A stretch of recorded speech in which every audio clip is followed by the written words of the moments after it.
Something you wish to report? Go on. You have my undivided attention.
Staring into my eyes is ill-advised.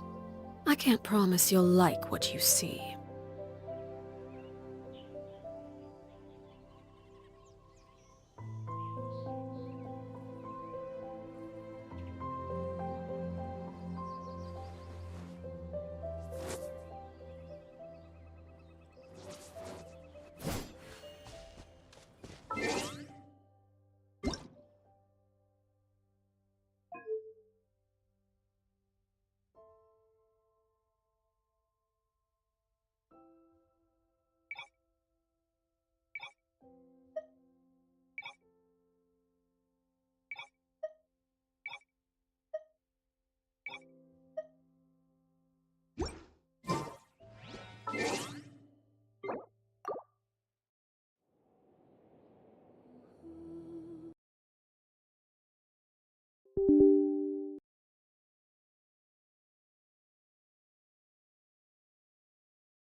it!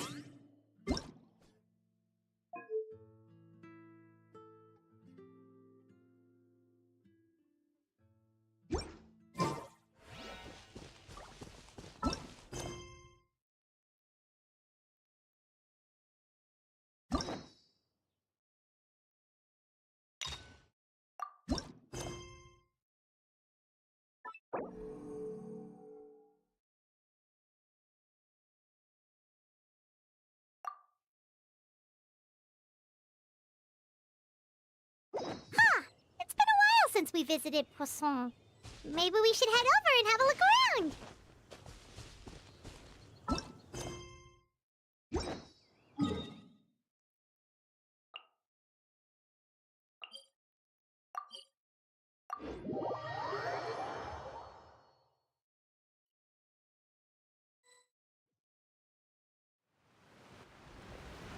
Hey, traveler, Paimon. Oh, Paimon knows that voice! Over here.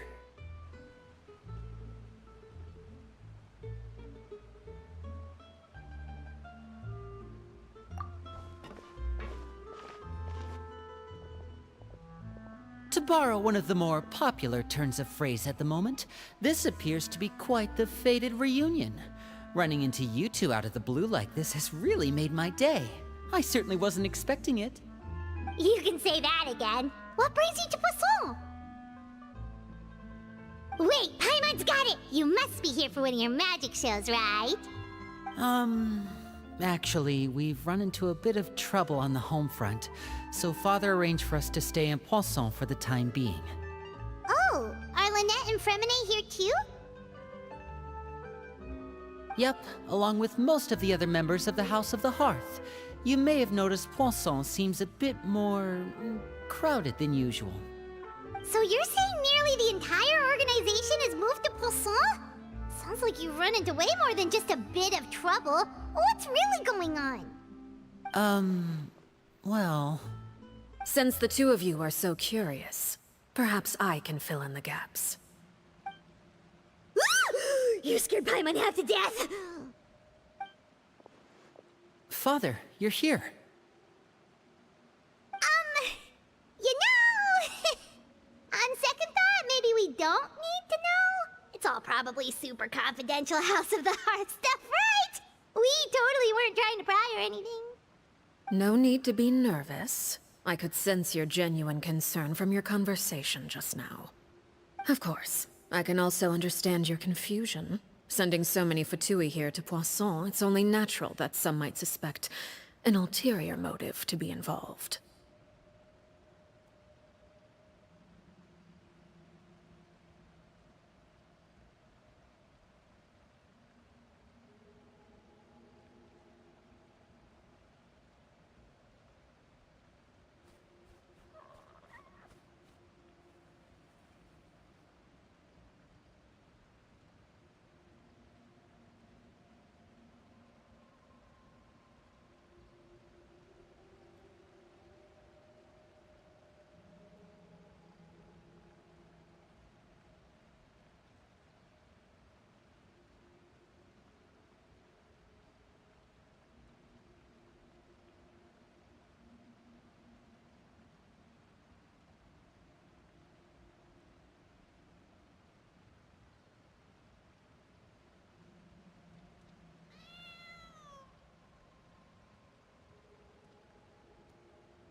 I understand.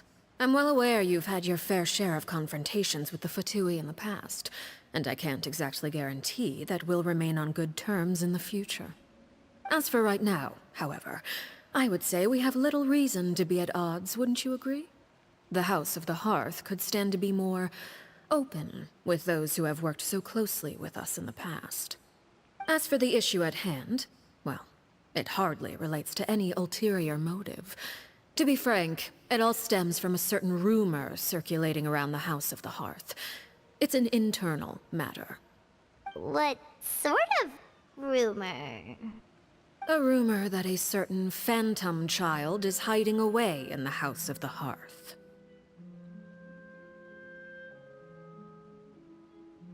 A phantom child? Ooh, just hearing the name is giving Paimon the creeps.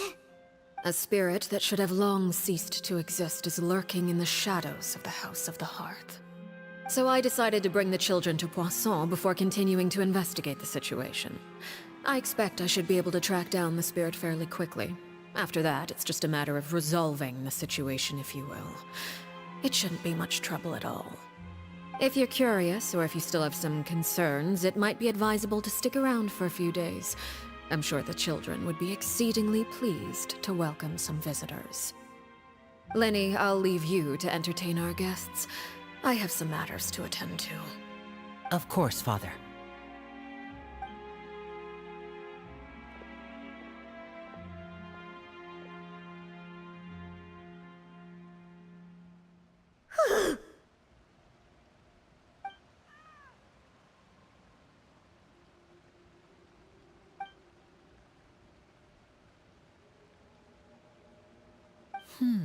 It has long been a dream of mine to invite you to our home and introduce you to my other siblings. You're quite well known in the organization already. A lot of people have been talking about you, especially after everything with the prophecy. If you're willing, why don't you stay a while and have a little chat with us? Alright. We don't have anything else to do right now anyway. But let's be clear, we're just gonna be there as guests, okay? Don't get any funny. Oh, wait a second. If we're your guests, that probably means we'll be treated to lots of yummy food, right? Of course. During our stay in Poisson, we've been helping out the locals with some fishing. We bring in quite the bounty every day.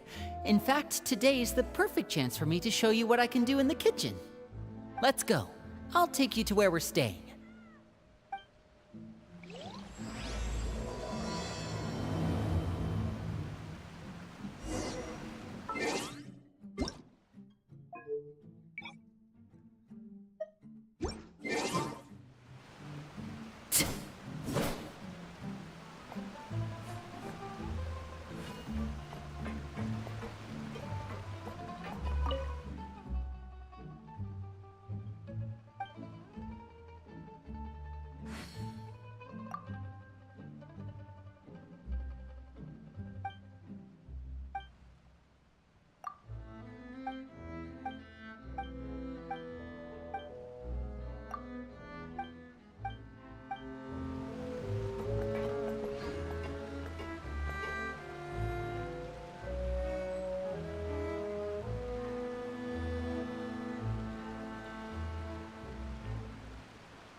Watch where you're going.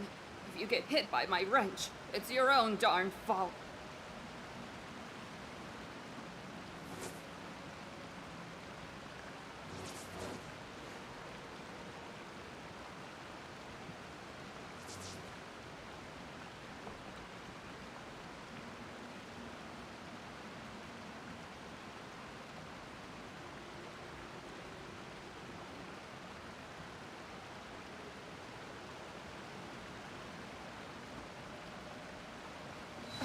Watch where you're going.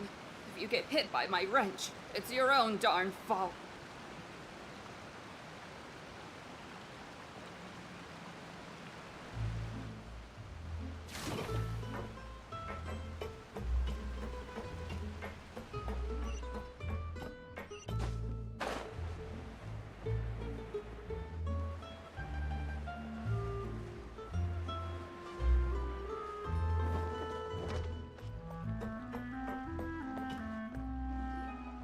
We rented this house from one of the locals to use as a temporary base.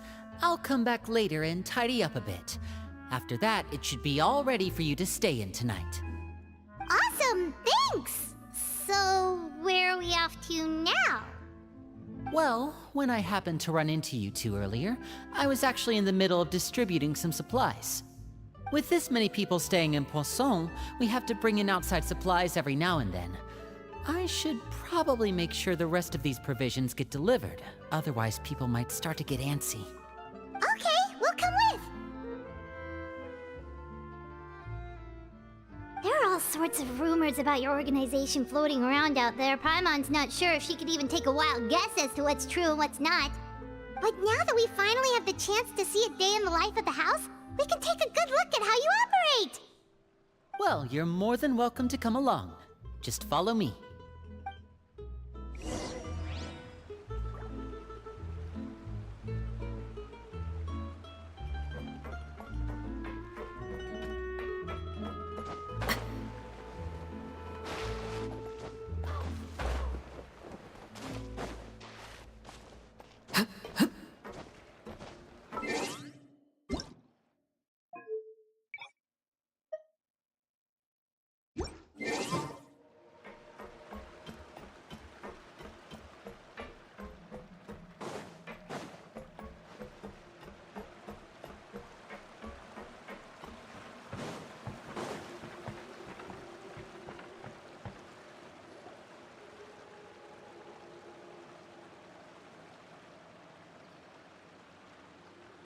Linny, you're finally here. The supplies. I'm assuming you've... Brought them with me? Yep, here you go. Hello? Something caught your eye? It's the Traveler in Paimon! No way!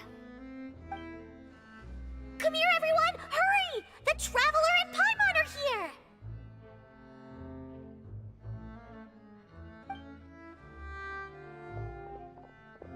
One at a time, please. Don't crowd around them all at once. We don't want to scare off our guests now, do we? Oh, it's alright! Gotta say, Paimon didn't realize we were this famous. Of course! Father and Linny have told us so much about you. Father told us about how you helped Linny. According to her, you're a trustworthy friend. And as far as she's concerned, that's pretty much the highest compliment we've ever heard her give. As you can imagine, everyone's been very curious about you. I heard the Traveler is so strong that he can move a mountain with his bare hands. I heard Paimon eats so much that she can clean out the entire pantry at Hotel de Boer in just 3 days! Wait a second! That's the rumor you heard about Paimon? Oh, not cool at all! Oh wait, when guests visit, you're supposed to give them gifts and stuff, right? Oh, we don't need something like that. Besides, we don't have anything to give to you! Come on, we insist! I can give you some of my new potions. Just pick your poison. And by that, I mean medicine or actual poison. I've got both. Huh? Or maybe Shaplo can teach you guys about stealth. He's super good at it. He's never been caught. Ah, now that's not a bad idea. I know you usually prefer to fight head-on, but it never hurts to expand your bag of tricks, right? When it comes to eliminating your enemies, staying quiet can go a long way. Trust me, I would know. I was poisoned not too long ago, and I'm still dealing with the after effects. So I'm not quite as good as I was before, but I can still give you some pointers. Wait. When you said gifts, Paimon didn't think you meant poison and stealth tactics. But those are the best things we can give you. You don't like them? Ooh, how about this? Tell me the name of someone who really annoys you, and we'll teach him a lesson for you. All right, Fold Selwar. I think that's enough suggestions for now.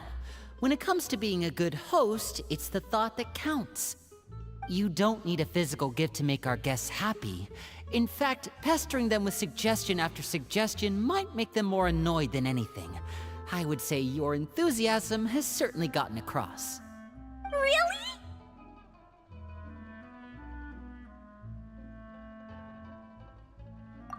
welcome! It's been so long since we've had guests to play with. If there's anything you need, just let us know. Yeah, especially if it's poison or something. I've got all sorts of potions for that.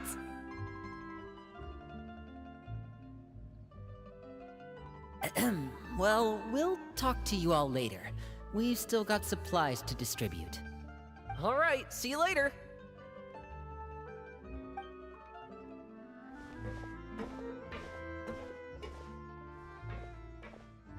Bye!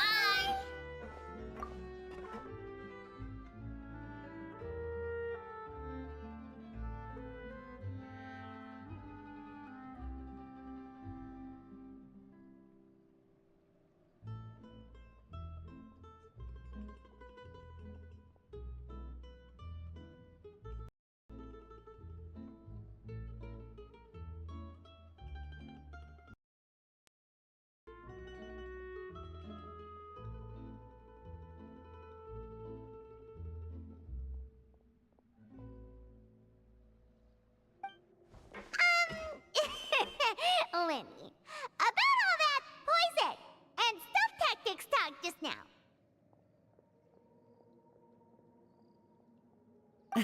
Scared you, did it? That kind of talk comes with being part of the House of the Hearth. When Foltz was really young, he strangled all of his family pets, just out of curiosity. He was labeled a dangerous problem child and was abandoned by his family. Elwar has an unnatural obsession with potions. Father has forbidden her from trying all the different concoctions she comes up with, but she still tries to test them in secret. You really have to keep an eye on that one. Chaplot is around my age.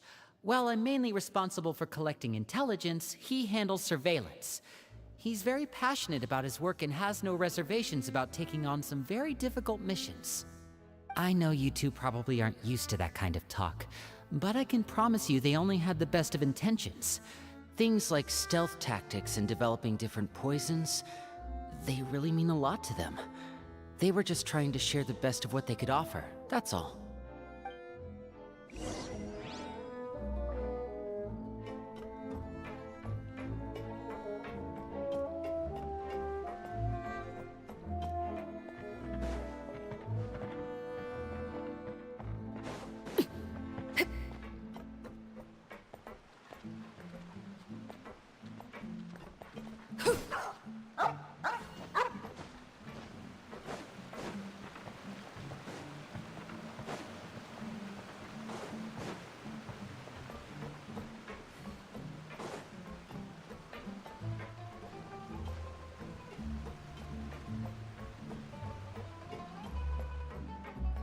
Watch where you're going.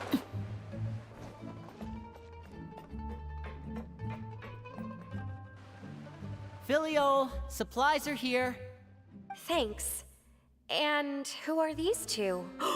Outsiders? Allow me to introduce you. This is the Traveler and Paimon. Oh, you're the famous duo I've been hearing so much about. It's nice to meet you. I heard you've traveled to all sorts of places. Is that true? Of course! We're making our way all across to that! Oh, good for you. You must be pretty familiar with Fontaine by now, then. Have you seen the new opera that started running recently? I think it's called... The 4,000 Thieves? Oh, this is the first we've heard of it. It seems like it's going to be fantastic. From what I've been able to tell from the posters, anyway.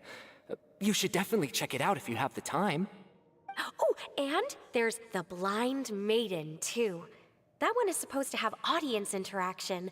Seems pretty interesting.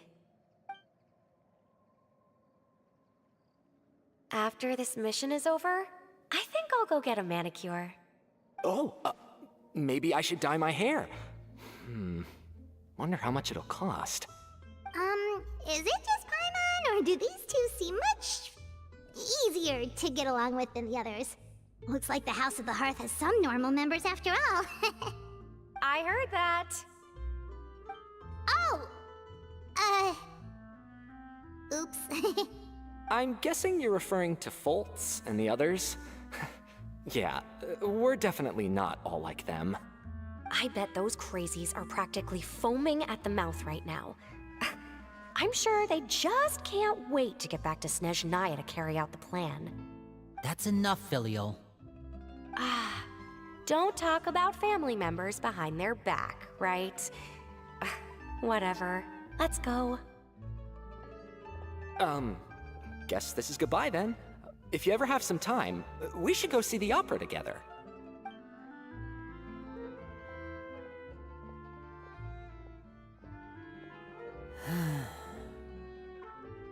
Well, that's it for the supplies. We should probably head back as well.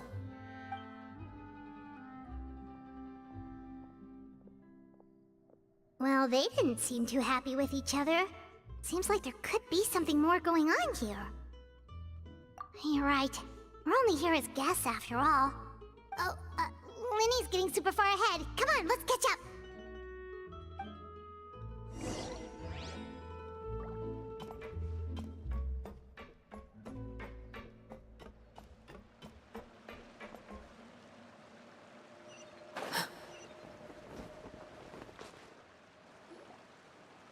So, what do you think of the members you've met so far? Well, Father is always encouraging us to be strong-willed and independent. So if there's one thing we've got, it's people who aren't afraid to speak their mind. Well, I should probably get cooking. Wanna join? Of course! Then let's head out and... Fremine? What are you doing here? Well, Fremine! Nice to see you again! Oh, you too. I heard you're here as guests of House of the Hearth. Welcome. We were just going to make some food. Why don't you come along? I could use some help in the kitchen, and I seem to remember you mentioning you wanted to make seafood soup for the Traveler in Paimon. Seafood soup? Oh, Paimon's drooling already. Were you looking for something just now, Fremine? Maybe I can help. It's nothing. I just wanted to see if there were any extra supplies. Yeah, we've got some left over. What do you need? Some food and water, and some clean cloth, if possible. No problem. Give me a second here. Food, water... Wait a minute. What do you need all of those for? You're not on any missions as far as I'm aware, and you were just going to come eat with us. So what's this all about? I thought I'd grab an extra portion because I get hungry at night. Could be because I'm growing, you know, and... Fremine, you remember what I told you? You're not like me. Your lying skills still need some work. Tell me what's going on. Is it really bad enough that you have to keep it from your own brother? Maybe it'll be better if we gave them some space.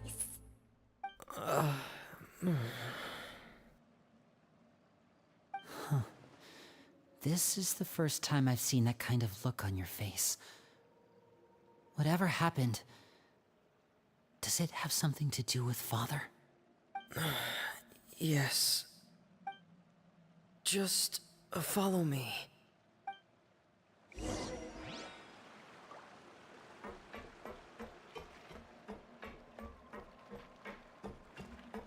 need to find something to do with myself.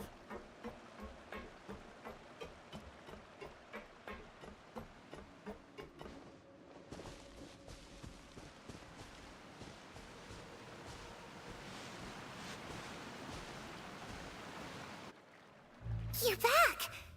Oh, and you've brought some friends with you this time. Hello, my name's Linny. I grew up in the House of the Hearth. And you are? Hi, Linny. I'm also a child of the House of the Hearth, just like you.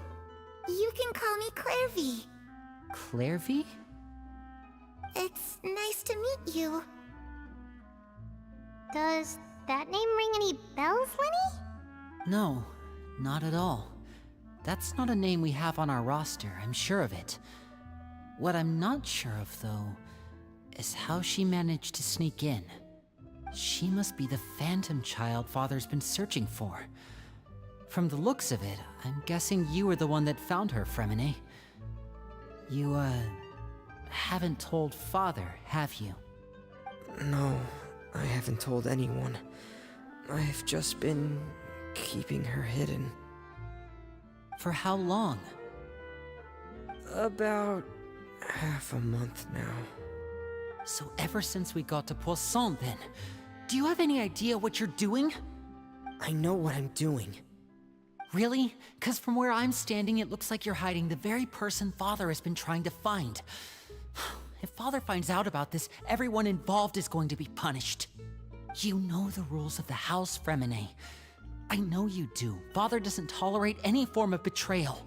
So why are you doing this? I've thought it through. And I just can't hand her over like that. Linny, don't you remember last year? Sheplo nearly died after getting poisoned during that one mission. He wasn't able to get back before the poison started taking effect, and not a single person was there to help him. That night, while I was sleeping, I heard a voice telling me to go save him. I opened my eyes, but I couldn't find the source of the voice. I thought maybe I was just hearing things, but I went to look for him anyway. Luckily, I got there with enough time to save his life. That feeling of being haunted, of hearing voices, it's happened many times in the House of the Hearth. I'm sure you've noticed. So what you're saying is, that was her? She was the one who spoke to you that night? Unless there are other spirits roaming around the House of the Hearth, I don't think there's any other possibility. If Clairvy were our enemy, it wouldn't matter whether she was a spirit or an actual child. I would have acted without a second thought, because that's what Father ordered us to do. But she's been living with us, helping us from the shadows all this time. I think that makes her family. I couldn't just hand her over to be dealt with. Not when there's so much we still don't know. So what's your plan then? You can't keep her here forever. Someone is bound to find out eventually. I haven't thought that far yet. I don't want to disobey an order from Father, but I also don't want to put Clairvy in danger. Come with me. There are a couple things I'd like to say to you in private.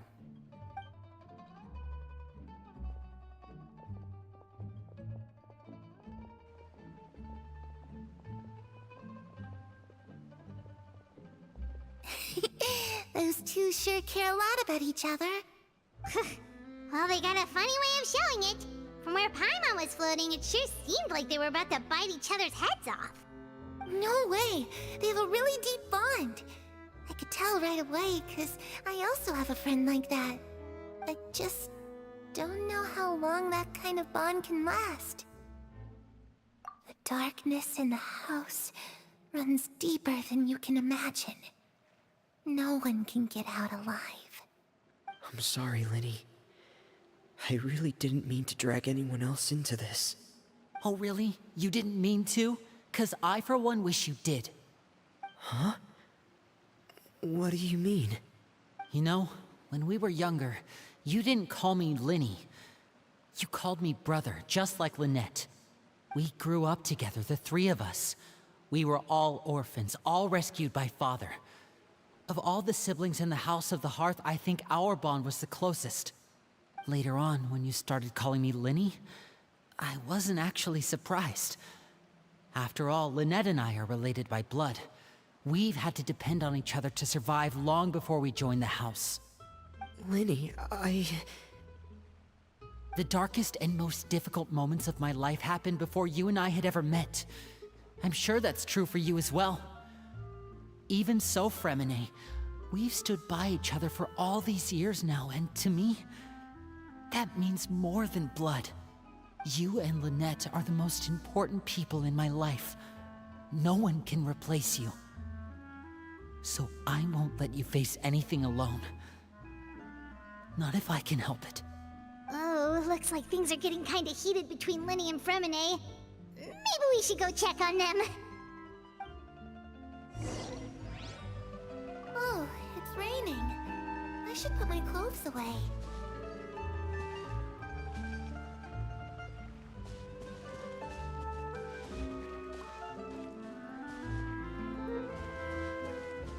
Mary? Huh. Looks like she's not here either.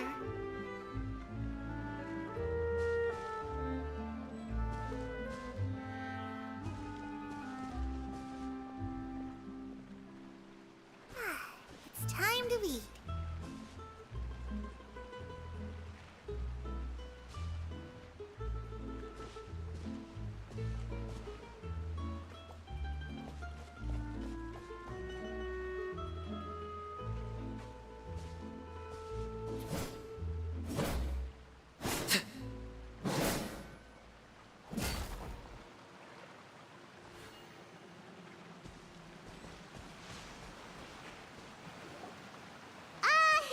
Hey, you two! Hope we aren't interrupting anything. Like a fight, or... Oh, wait a minute, Fremine. You're not crying, are you? Is everything alright? Everything's fine. Thanks for asking. Well, we're all friends here, right? We've been through so much together, so if there's anything we can do to help, just say the word. It's just a small family dispute. It's not something our guests should trouble themselves with.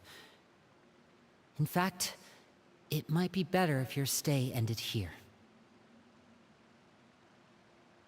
What are you getting at, Traveler? When guests are around, families are often on their best behavior. And any disputes are less likely to escalate. That's what you're trying to say, isn't it? I just... Thank you. I was really hoping to keep you out of it. But even if I could think of some other reason to turn you away, I'm not sure I could convince you. I know things could turn dangerous, so I promise you this. From now on, I'll protect you like my life depends on it. Me too.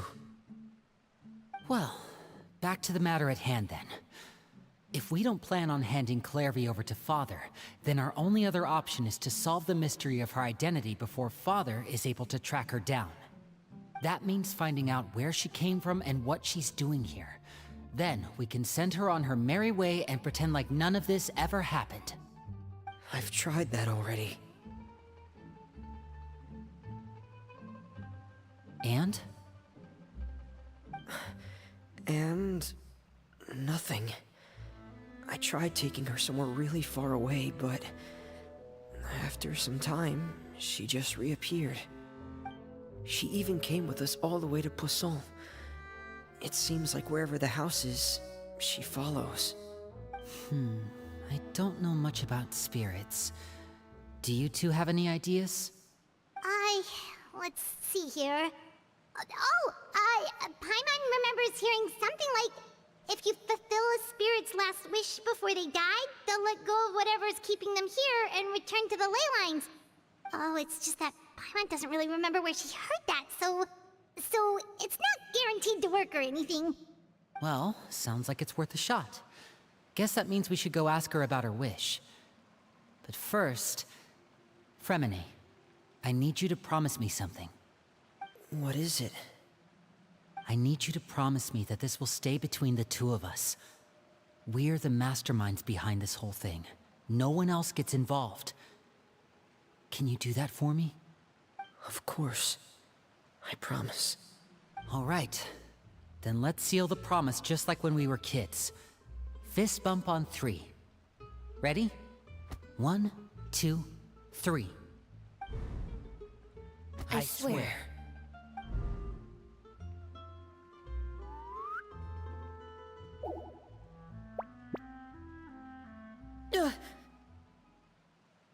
Whoa! Lynette! But what a surprise! What brings you here, dear sister? And, when exactly did you get here?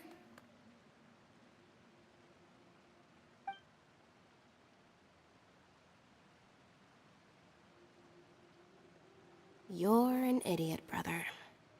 And you too, Fremine.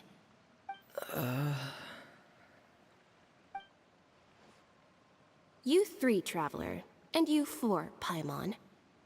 Wait, what did we do?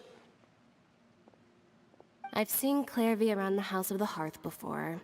I hadn't seen her in Poisson, so I figured she must not have come with us. But it turns out, you were just hiding her. I heard you talking about your plan. Rather than steering clear of the situation, I'd rather fully join in.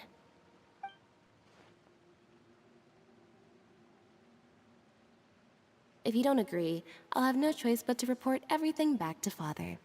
Simple as that. You're not giving us much wiggle room here, Lynette. Well, I guess we're all in this together then.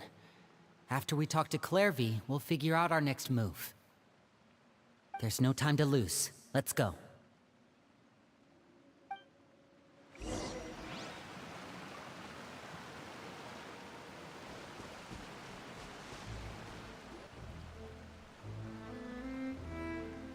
I'm full. Thank you for bringing me this food, you guys. She said she's full, but the food doesn't look like it's even been touched. That's right.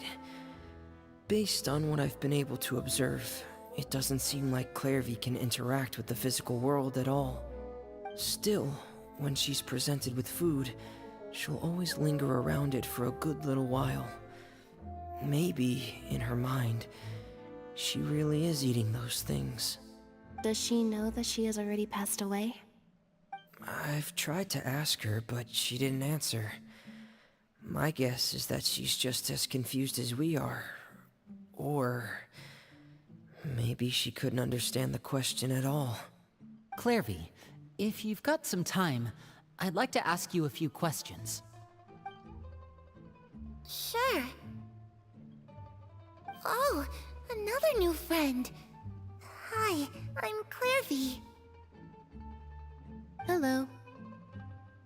Clairvy, how did you join the House of the Hearth? Huh? Isn't it the same for everybody? The knave brings you here and then you can't leave. It's just that your name, it's not on the roster. And I've never seen you before. The roster? Oh, I get it now. I think there might be some things you don't know about this place. The people in charge, they're not as nice as they look. They say they keep a roster, but it's not complete. There are a lot of people who aren't on it, and never will be. In this house, some people are family, and other people are just test subjects. Those kinds of people aren't ever going to get a place on the roster, unless it's the roster of people who've been executed. Wait, does that mean the knave... She... Is there anyone that can vouch for you? Perry. She's my best friend. She's the only one I trust in this place. Have either of you heard of that name before? No. Me neither. Clairvy, Perry. Neither of those names are on the roster. But it seems like she's telling the truth. Either that, or this kid's already got a bag of tricks bigger than mine. Maybe we should try a different approach. Clairvy, do you have a wish? A wish? It can be anything you want. Just imagine. It's your birthday, you're blowing out the candles, and your wish is...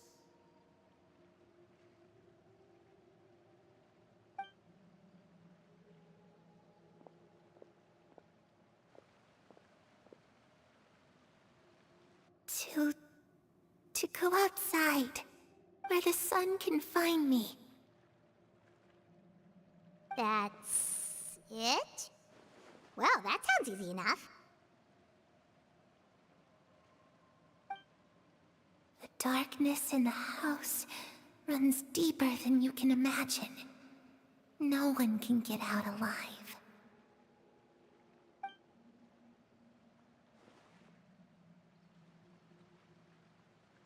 Okay, time to divide and conquer. Listen up, I've got a plan. I'll try and find a way to use basic illusory magic to take Clairvy outside and bring her somewhere with sunlight. Lynette, try and find the list of executions that Clairvy was talking about, and see if her name is on it. Fremine, you stay in Poisson. We can't be the only ones who've had run-ins with Clairvy.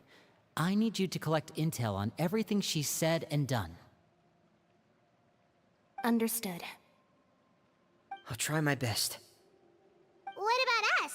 What should we do? I really appreciate your willingness to help, but this is a family matter. I don't want to drag you in too deep. It's too risky. Let me think. Since Father considers you to be guests, maybe you could stick by her side for a little while. You don't need to do anything except keep up some nice, casual conversation. Ah, Paimon gets it. You want us to distract her. I'll give you a magic bird. If Father suspects something, all you need to do is release it when she's not looking, and it'll alert me that something's wrong. Of course, that's only as a last resort. If Father doesn't seem to notice us, there's no need to make contact. We'll reconvene here tonight after all's said and done. If the worst-case scenario happens and we're discovered, just tell Father everything. We're not going to let our guests get punished for our own actions. That's where we draw the line.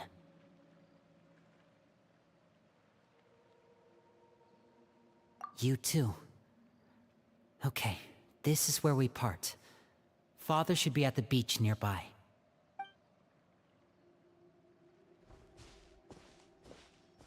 I really hope this goes well. No, it has to go well.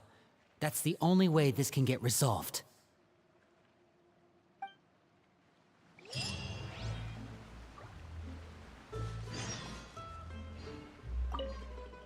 Clairvy, I'd like to take you somewhere.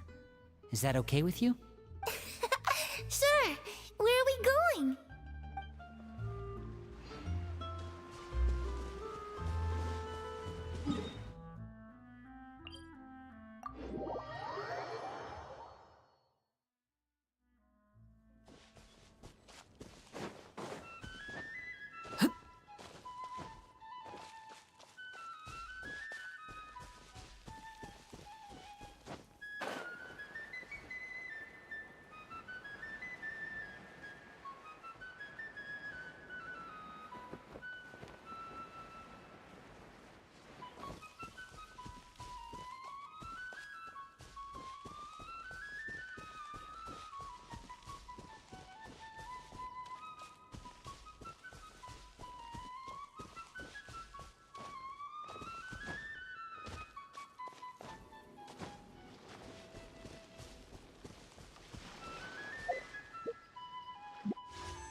It's the knave!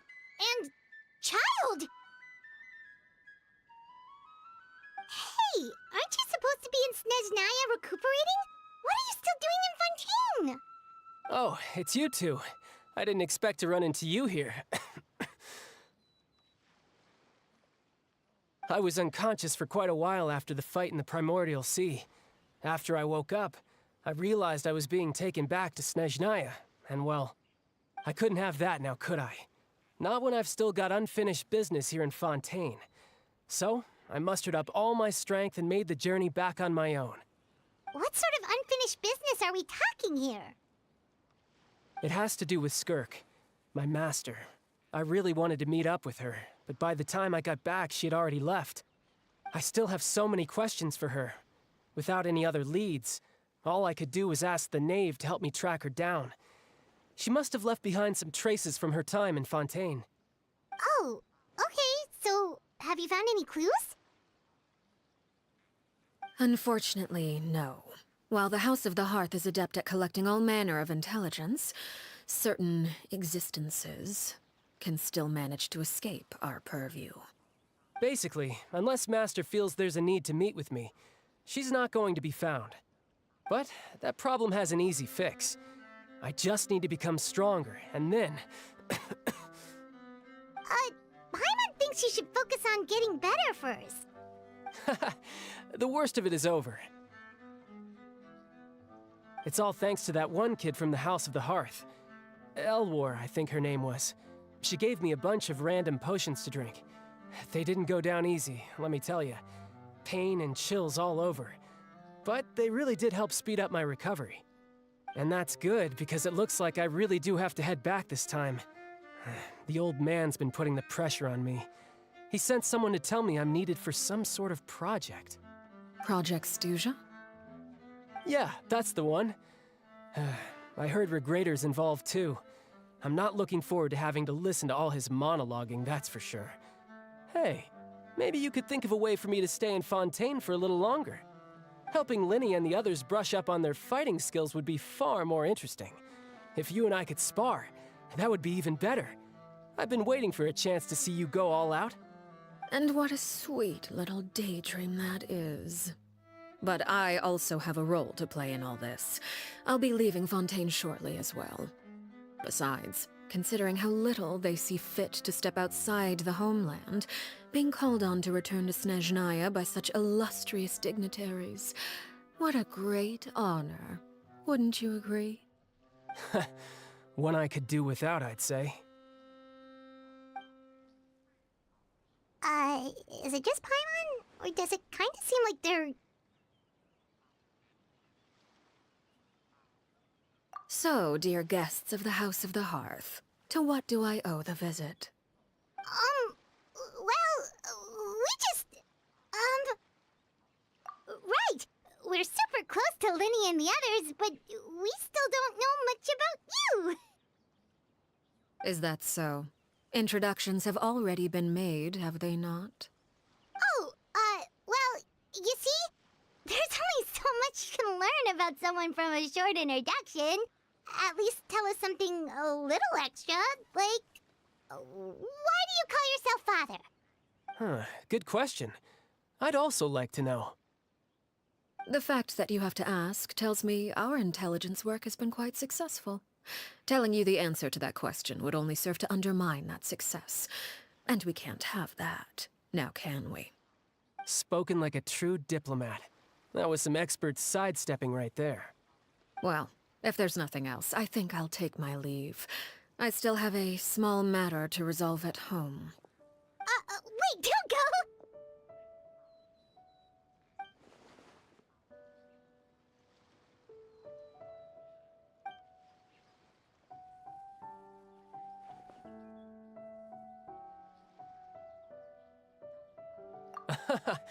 I'd also like to hear the answer to this. I've met some of the members of your organization, and they all seemed like really good kids. They actually reminded me of Tonya and Tusser. Which, by the way, if you ever betray them, I'm just letting you know, I won't let you off easy. And why would I betray them? Well, you've already betrayed the House of the Hearth once, haven't you? At least, that's what I heard.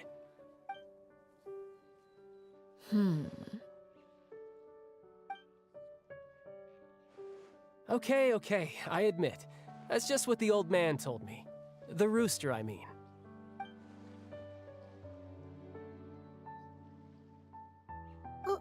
Wait, did you really do something bad to those kids? Never mind what I've done. I'm more curious as to what the mighty rooster had to say. Care to enlighten me? Well, nothing much. Just some stuff about you taking out many other members of the House of the Hearth, and even going so far to attack your own family. I see. Huh. Based on your reaction, I'm guessing it's all a bunch of lies. Hardly. I don't appreciate his particular turns of phrase, but I suppose he didn't say anything untrue. Although it would be more accurate to say that there is a certain level of prejudice involved. But I don't intend to clear that up just yet. Prejudice has a funny way of concealing the real truth behind certain things, an attribute that I find to be quite advantageous. Call yourself a Fontanian, for example, and people will assume all sorts of things, when the real truth is that this is simply the land where I was raised. Huh? You're not actually from Fontaine? But then why did you try to help out with the prophecy and everything? I was trying to protect the children born in Fontaine. Claiming that I myself was a Fontanian simply made it easier to operate. People would hardly suspect a fellow Fontanian of having any ulterior motives. Who wouldn't want to save their homeland after all? The primordial sea wouldn't have any effect on me, but it would have caused great harm to the House of the Hearth. Well, you wanted extra information, didn't you? There you go. I hope that satisfied your curiosity.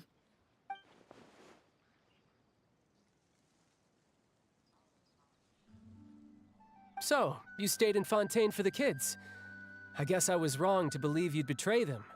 Apologies. Looks like I was holding on to some prejudices myself. Good. Like I said, I like it when others have misconceptions of me. Actually, while I was recuperating at the House of the Hearth, there was something else that really caught my attention.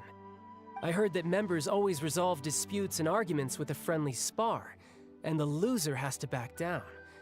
Seems pretty cool if you ask me. Would also give them plenty of opportunities to hone their skills. Well, that's only a recent development. In the past, such spars weren't nearly so friendly. The losing party would lose everything, including their life. They were that high stakes? Whew, at least that's not a thing anymore. Well, the current atmosphere's not half bad. I'm a bit jealous, actually. You've got so many family members around you, and you even get to live with them. Having a lot of family around means dealing with a considerable amount of bickering and scheming. Once Tonya and Tusser enter their rebellious phase, I'm sure you'll understand. Just imagine.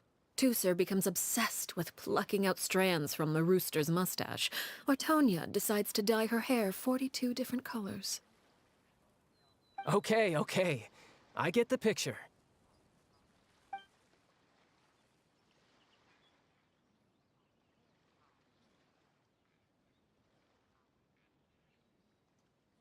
Well, would you look at the time? I should probably get going. Traveler, Paimon, I'm not sure where our paths will cross next, but the next time we run into each other, we should definitely try and find some time to spar. Again, maybe this is a conversation we can have when you look less like you're gonna keel over. All right. Well, thanks for everything, Arlecchino. No thanks necessary. You also played a part in obtaining the Gnosis. I would say we can call ourselves even. I like the sound of that. Well, I'm off. See you all some other time. We should probably get going too. Do you want to head back with us? Oh? You want me to leave so soon? Oh, well, you see, I'm rather enjoying the evening breeze. If you don't mind, I think I'll stick around for a bit. I have some things to think about. Apologies for not attending to you like a proper host. Please forgive this slight. I do hope you'll have a pleasant stay. We managed to keep her distracted until nightfall. Good thing Child was there to keep the conversation going. You don't think she suspected anything, do you?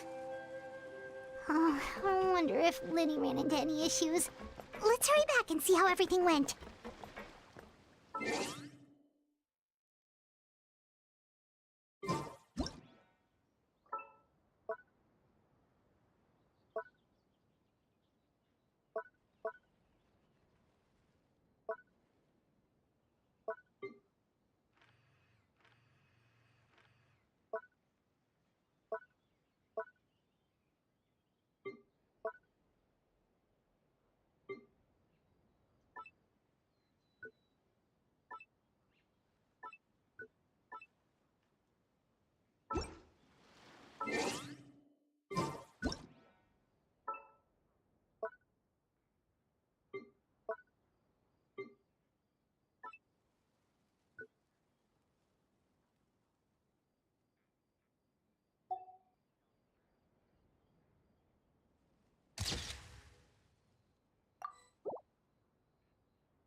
Oh? You decided to stay a little longer? Let's take in the ocean view together, then.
Lenny, how did everything go? Well, long story short, we ran into a small issue. Clairvy can't go into the sunlight. Everything was fine at first. She followed me up to the surface just like I told her.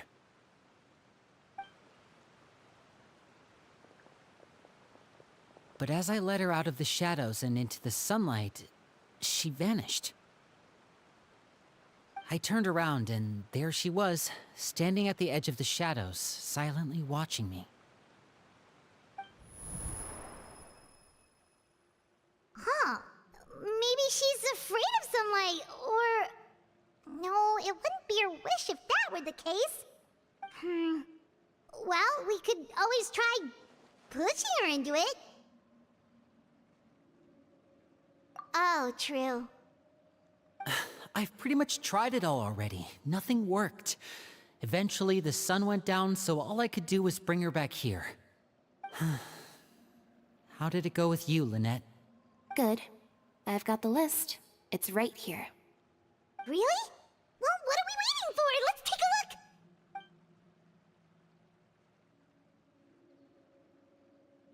Oh, that's a lot of pages. Oh, it's gonna take forever to get through it all. We can each take a section. Here. La Pouillade, L'Endroit, Chambel, Horaire.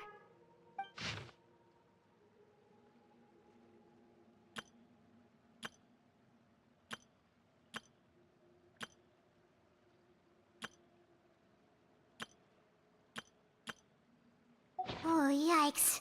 That Horaire guy has a huge scar on his face. He's kinda giving Paimon the creeps. Ah, I've met him before. The scar is from an injury he received during a mission. I still remember him joking with me about it. He said any future lover would take one look at him and then lose all interest. Did he say anything else? Well, I asked if there was someone he was interested in. He said no, and that's where our conversation ended. It was only later that I learned he really did have someone he liked. He risked everything to escape so he could be with her, but it didn't work. One day, Father asked to see him, and, well, I never saw him again after that. Wait, so that means the knave, she... It may seem cruel, but it's just one of the rules of the house. Betrayal is not to be taken lightly. We know too many secrets to come and go as we please. So, if you do try to leave, you pay with your life.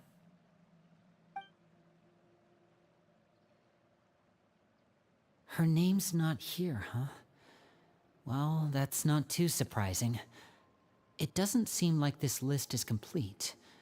It only contains records dating back around 5 years. Let's shift our attention then. Fremine, were you able to find anything out? Fremine. Sorry. I was thinking about something. I managed to talk to quite a few people, but I couldn't help but notice that the atmosphere in the house was a little... strange. Strange. Yeah, I mean, I know there have been arguments in the past, times when people haven't gotten along. Chaplot and Filiol are a good example of that. Oh, those are two of the people that we met while delivering supplies. Paimon can see how they might not get along. They had very different vibes, and their, interests seemed to be pretty different as well. That's to be expected, actually. Father brought us all here, shared her knowledge with us, taught us how to fight. That's one thing we all share.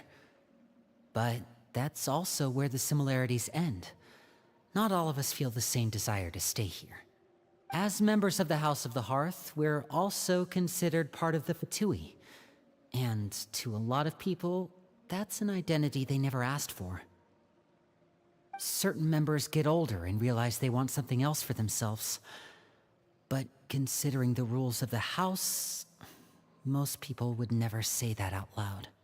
People like Chaplot and Foltz are loyal to Father and her vision. They're proud to be part of the Fatui. Filiol and Nantoy, on the other hand, well, they aren't quite as enthusiastic. These kinds of conflicts have always been there. It's not like Father is in the dark about any of this. Well, that's true. But it just feels like things have gotten worse lately.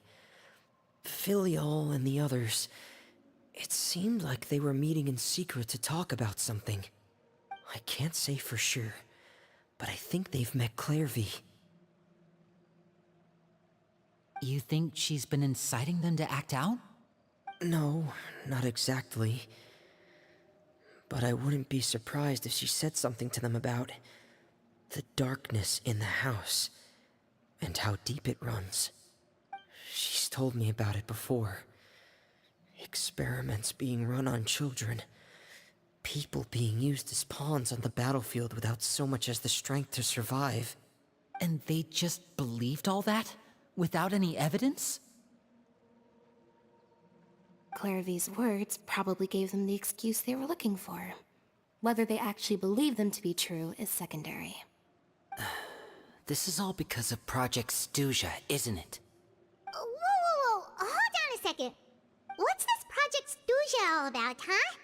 This is the second time it's come up now. Sorry, but I'm not sure of the details either.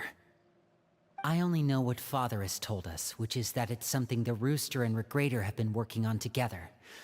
Apparently, it has to do with the Fatui's strategic plan for the future. Because the House of the Hearth was so successful in obtaining the Gnosis, we now have the honor of playing a key role in Project Stuja. Wait, but isn't that a good thing? Key role is just another way of saying dangerous role. To us, the whole thing is an inconvenience. Father thinks so too, but she's in no position to refuse. Their plan isn't exactly unreasonable, and they've been funneling the house a lot of funding. It's just that we'll lose a lot of members in the process. Participating in the plan, it's an honor in name only. What they're really trying to do is subdue us. The existence of an intelligence organization outside their control makes them feel uneasy.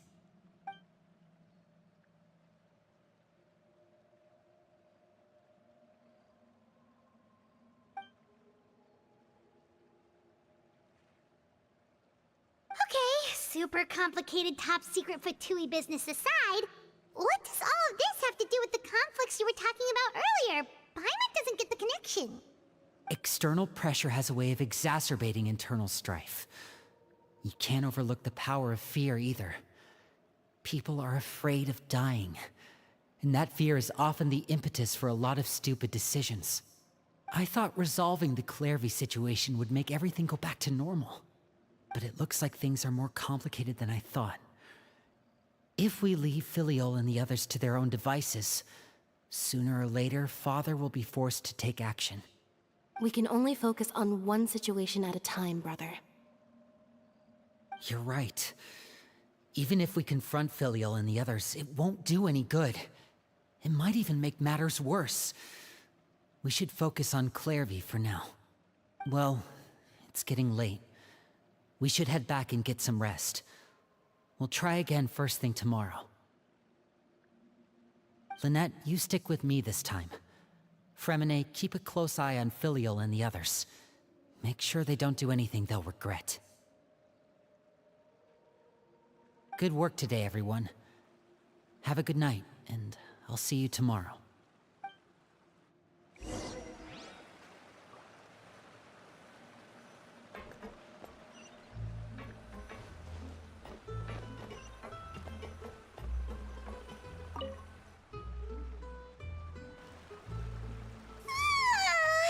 Oh, I'm always looking forward to an early night, but she can't sleep at all.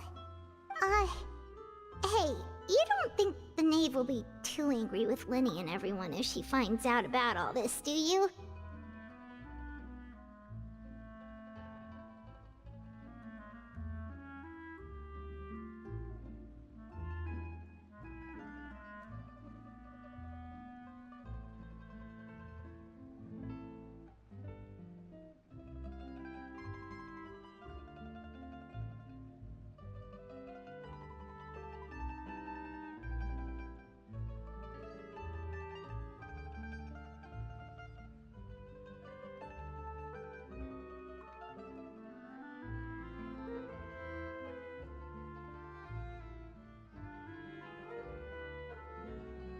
She's even scary when she smiles.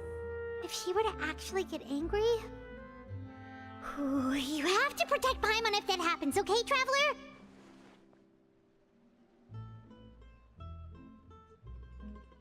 Oh, well, in that case, we should just plan on running away. We'll grab Linny and the others and we can make a break for it as fast as we can.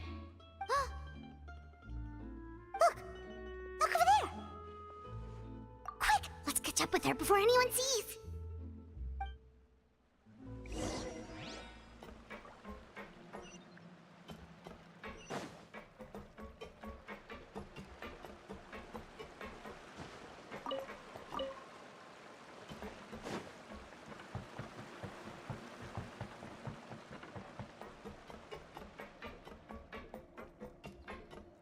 Over there!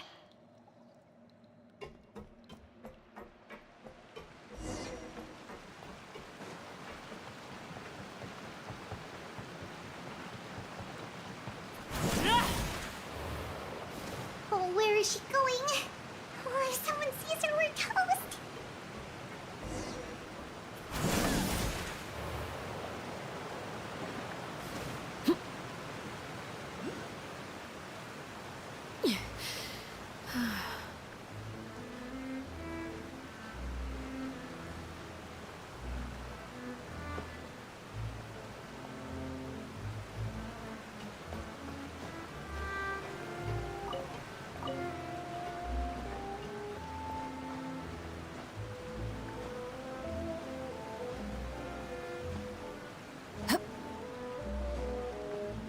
Oh, look! She stopped!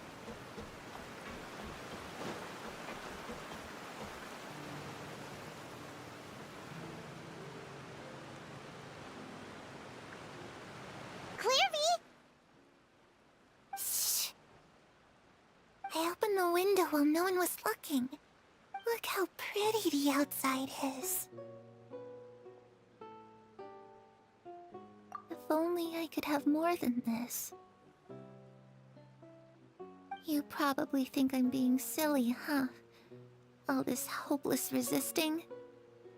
It's better to dream of what I could have than try to make it a reality, right? Please, help us get on the same page here, Clairvy. We need you to tell us what you know. Can you do that? Sure. Although, after you hear all this, I think you might regret that decision. Everyone in this family is nothing more than a tool. Something to be used and exploited. We're all expendable.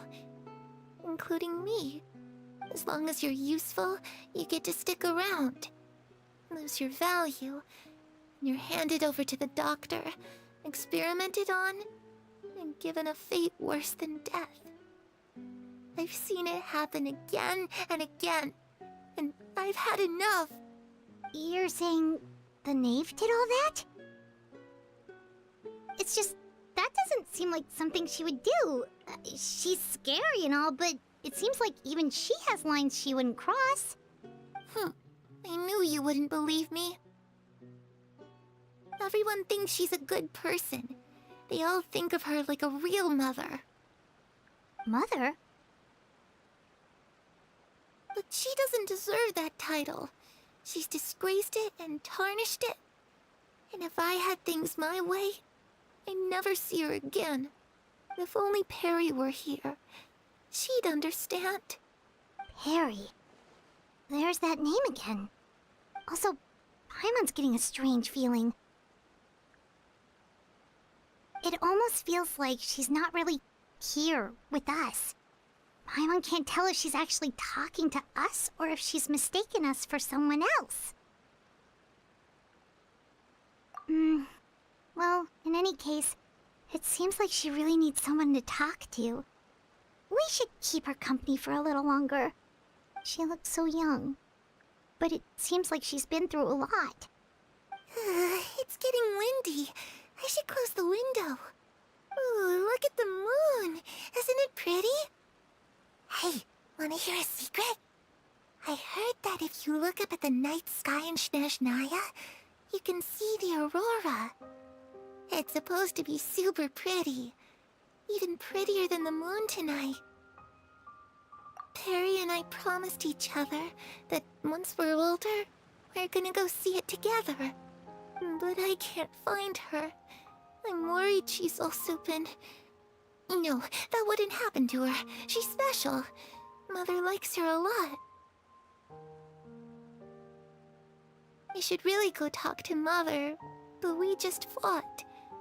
She doesn't want to see me, and I'm too scared to face her. What should I do?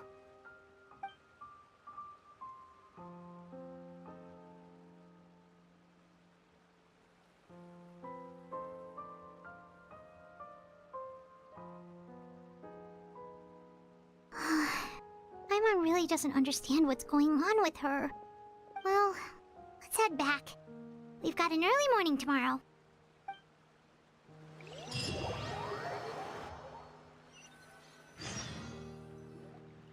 All right, looks like we're all here.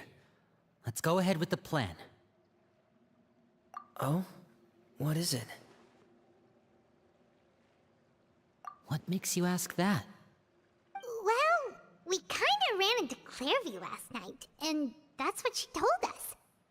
We met the doctor back in Sumeru. He's super dangerous, and he's done all sorts of bad things. It's possible that Father and the Doctor have had certain dealings, but I don't think Father would work with him. We're not really on the same side, so there's not a lot of trust between them. That doesn't exactly set the stage for a successful partnership. I did hear, though, that when Father first became a Harbinger, the Doctor offered to work with the House of the Hearth. Father rejected most of his proposals, except for one. It had to do with some sort of secret experiment. Secret experiment? Could that be what Clairvy was talking about? I don't think so. I don't know any details about the experiment itself, but I do know it's an entirely independent operation. The Doctor only proposed a direction for the research. That was the extent of his involvement. I still don't think that counts as working together. The details of the experiment are confidential, but complete records are kept on all participants. That doesn't seem to be the case with the situation Clairvy referred to. I know you don't agree with some of the Fatui's methods, and I'm not asking you to. But I am asking you to trust us on this. The House of the Hearth has its own principles. There are certain lines we're not willing to cross. Alright, that's good to hear at least. Clairvy seems to think the knave and the doctor worked together to do something horrible. If that turned out to be true, Paimon doesn't know how he would even face you guys. It's just that it doesn't seem like Clairvy is lying either. The easiest thing to do would be just ask the knave directly, but Paimon doesn't think she'd tell us. Father didn't come back last night. She's probably still near the shore. We'll be counting on you to distract her. Lynette, you're with me. Fremine, you know what to do. Be on your guard, everyone. All right, let's get to it.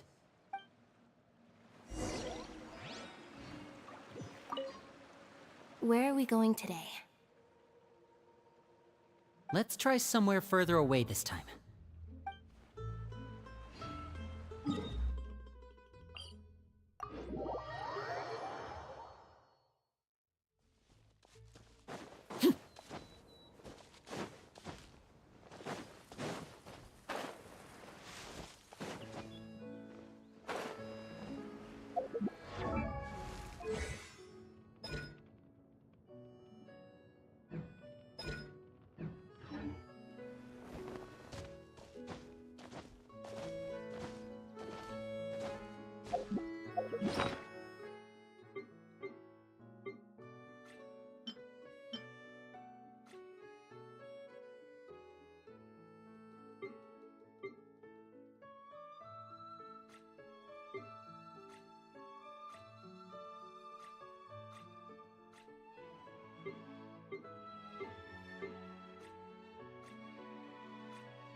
Ah, it's you two again. I must say, you look a bit pale. Did you have trouble sleeping last night? A little. Perhaps if you had less on your mind, you'd be able to absolve yourself of such troubles. So what are you planning to do now? Catch up on some sleep? Or should I give you some time to rack your brain for a topic to discuss before I ask any questions? Although I must profess to being curious. Without child here, how do you plan on distracting me? Us? Distract you? A good one. But no, we were just here for a chat. Looks like you could have used some extra time to think. No matter. If you don't have any other plans, why don't you accompany me somewhere? Don't worry. I'll be sure to steer clear of any scheming children. The ocean breeze is sure nice today. Children always think they can hide things from the grown-ups. But nothing gets past me. Least of all a little scheming. I think I'll let them have at it for a little longer. I can be very patient. Well, I'll leave you to think things over. If you're so inclined, meet me outside the Palais Mermonia. Good things come to children who do as they're told. So I do hope you decide to tag along. If only for your friends' sakes. What should we do? She clearly knows about everything we've been doing, and Paimon doesn't think it'd be a stretch to say she was threatening us just now.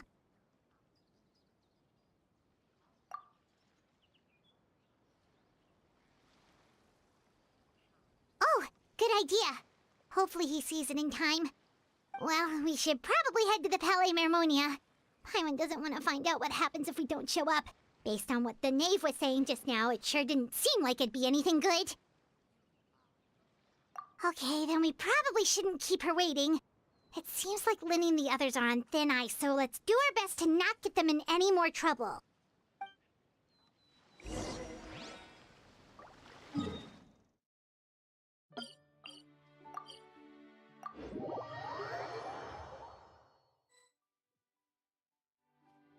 Seeing as we still have some time before my meeting, we might as well enjoy some pleasant conversation while we wait. I'm glad to see you get along with my children. Being surrounded by good companions is necessary for a child's development. You're not planning on doing anything to them, are you? I assume you're referring to Lenny, Lynette, and Fremine. Although, there's that situation with Filial and Nentoy as well. It appears quite a few people have been acting out lately.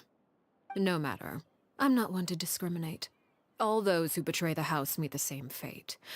There are no exceptions. Does that mean you're going to kill them? Oh, are you here to beg for their lives?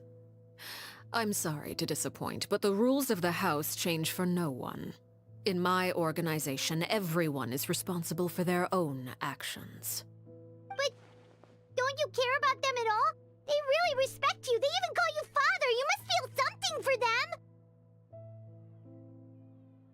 Any organization in which feelings come before principles is one destined for ruin. The House of the Hearth is hardly an exception. You could say our principles are more stringent than most. Perhaps I can offer you this consolation at least.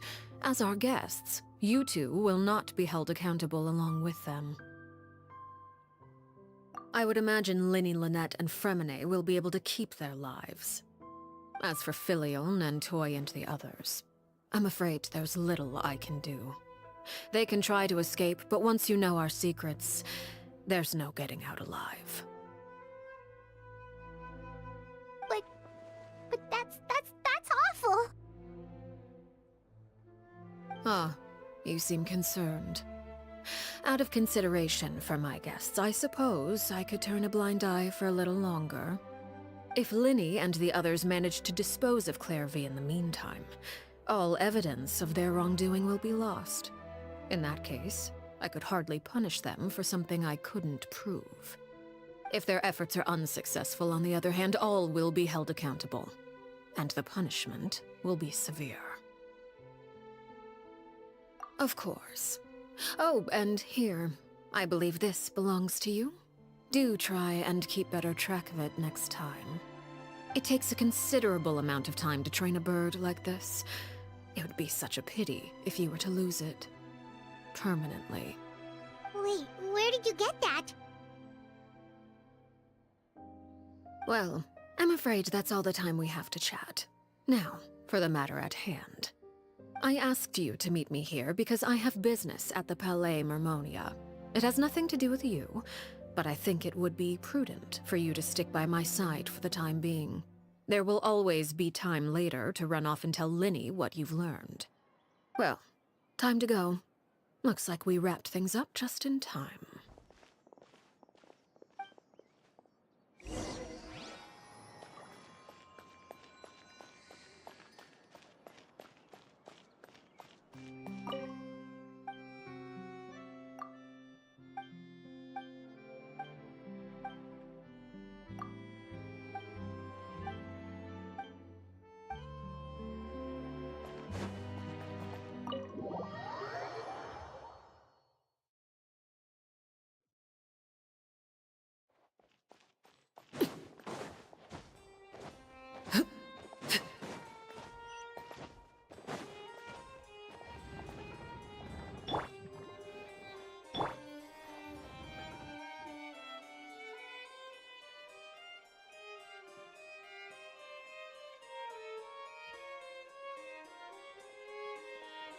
It's been a while, Monsieur Neuvillette.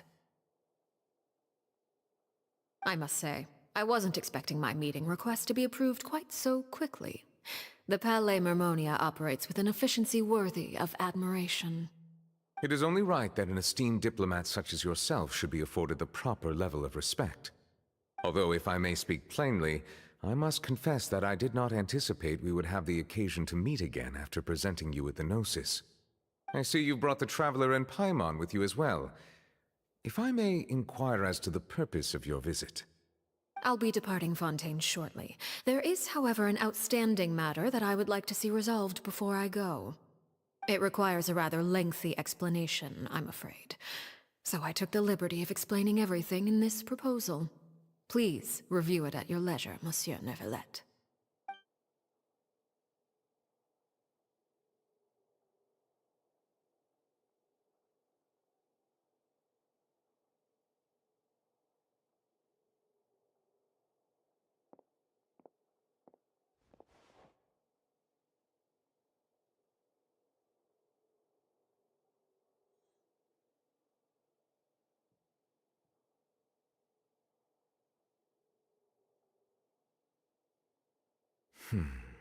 I understand your request.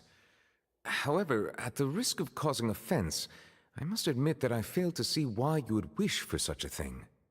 I heard you have a certain fondness for water tasting, Monsieur Neuvillette, so allow me to use water as an analogy.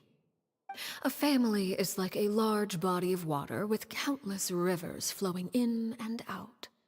As someone who watches over this system, I would hope that each river that flows from the source will eventually reach the ocean. Of course, objectively speaking, I know this is impossible. Most of the rivers will dry up along the way, disappearing into the ground and leaving nothing but a barren riverbed behind. Not all rivers are destined to reach the ocean, but I would not see their existence rendered meaningless. I believe the water that flows within them is simply meant for a different destination, like a field in need of irrigation. Or perhaps the glass of a certain water-tasting enthusiast. Did you get any of that, Traveler? Your words paint an optimistic picture indeed. Allow me to remind you, however, few among us are willing to sip from a glass filled with tainted water. It may have been tainted at one point in time, but not to worry. I'll make sure it's strained of all impurities and returned to its cleanest form.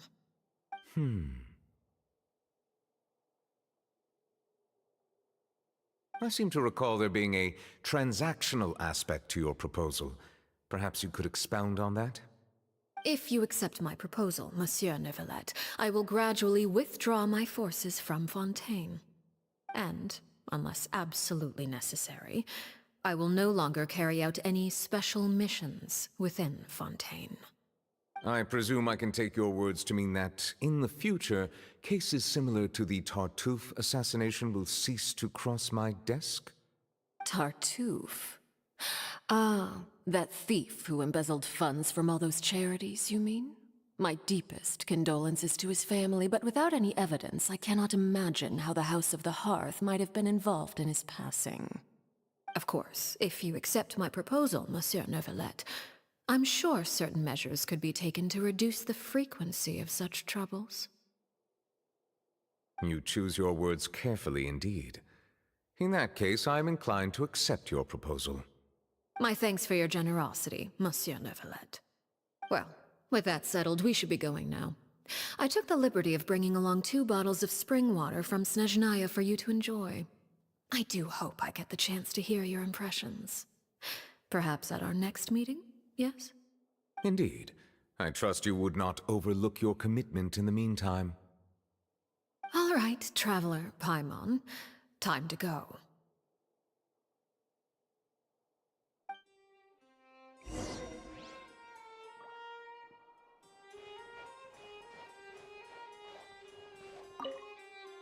I believe I've told you before that my emotions easily resonate with those of others. Yet in the few meetings I've had with that Harbinger, I haven't been able to sense any aspect of her emotional state. Her mind is like a still body of water. Who knows what darkness lies in its depths, and the lack of ripples on the surface gives nothing away. It's unclear whether this is her natural state of being, or whether it's an incredible strength of will that gives her the ability to master her emotions. Either scenario, however, suggests she is a very dangerous individual. I do not expect an explanation as to why you two are by her side. Whatever your reasoning, I would only advise you to take caution.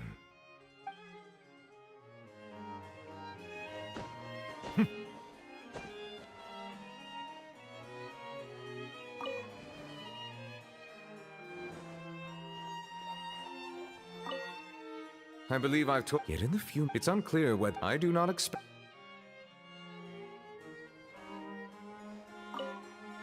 I believe I've told. Yet in the few. It's unclear. I do not expect.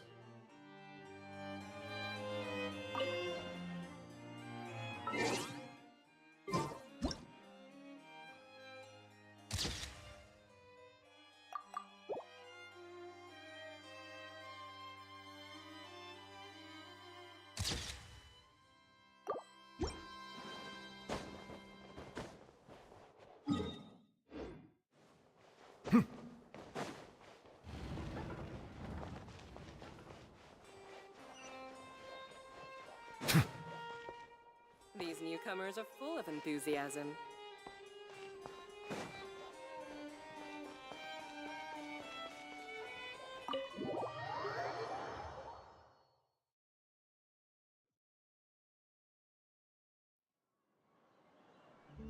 So, what exactly were you talking about back there? Paimon only heard you mention some rivers, a large body of water, and then some kind of irrigation scheme. You really want to know? I would imagine there might be more pressing concerns at the moment. Winnie, Paimon really hopes everything's going okay.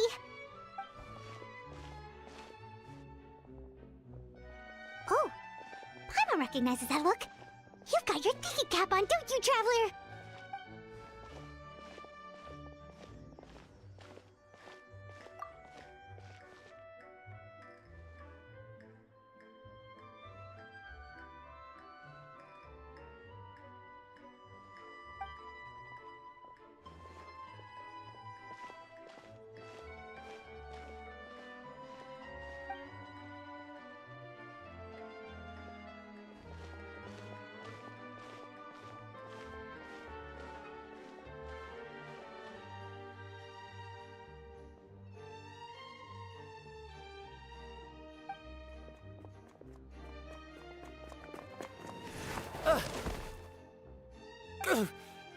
Oh, shoot.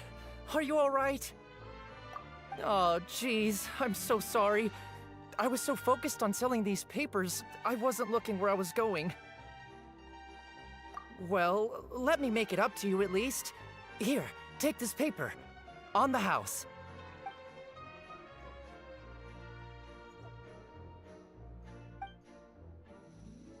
Oh, you don't have to give us anything. Please, I want to. It's not like I'm short on supply. All the extras will be useless come tomorrow anyway. It's my fault, really. I was just trying to bring home some extra mora for the family, but I bit off more than I can chew. I haven't had many takers today, so I'm still swimming in papers. What's going on here? Nothing much. I just ran into your friend here on accident. I should probably get going, actually, so... Hold on. Of course, I'm happy to compensate you with Mora, it's just... I don't have any on me at the moment. I'll take 3 papers. Here. Your payment. Oh! Thank you for your patronage. May the Archons bless you with good fortune. If only I had the chance to run into such generous customers every day. I should probably just take on a smaller inventory though, right? I'm getting married soon, so sometimes it's hard to not get ahead of myself. Anyway, I should head out. Goodbye! Well, now that my affairs are settled, we should take the boat back to Poisson. We've even acquired some light reading to enjoy along the way. Actually, why don't we stick around for a little longer? Paimon just realized how hungry she is. She can't head back to Poisson on an empty stomach.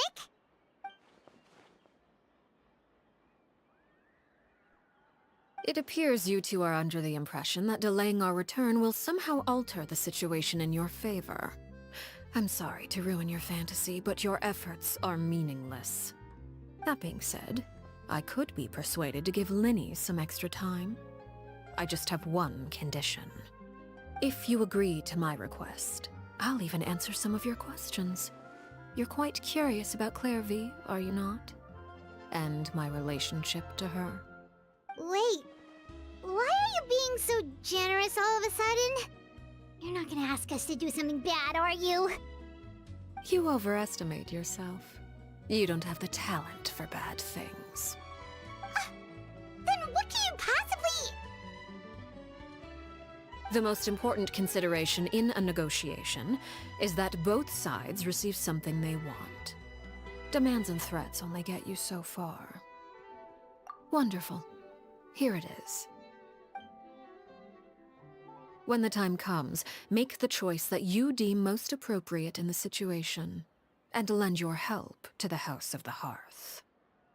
Okay, sounds normal enough. But what do you mean, when the time comes? When is that supposed to be?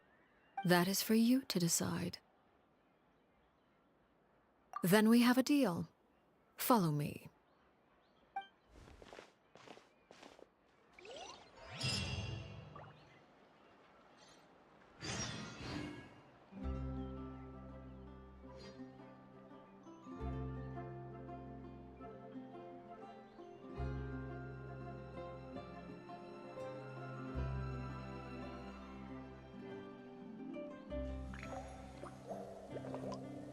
Welcome to Palais Mermonia.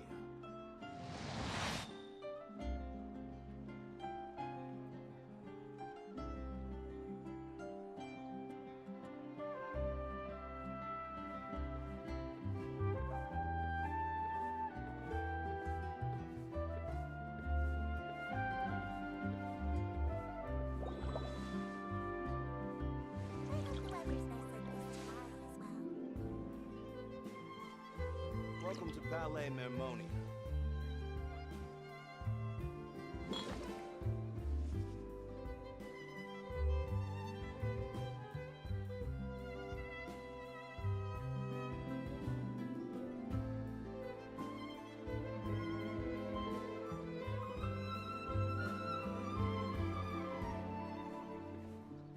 I hope the weather's nice like this tomorrow as well. Welcome to Palais Mermonia.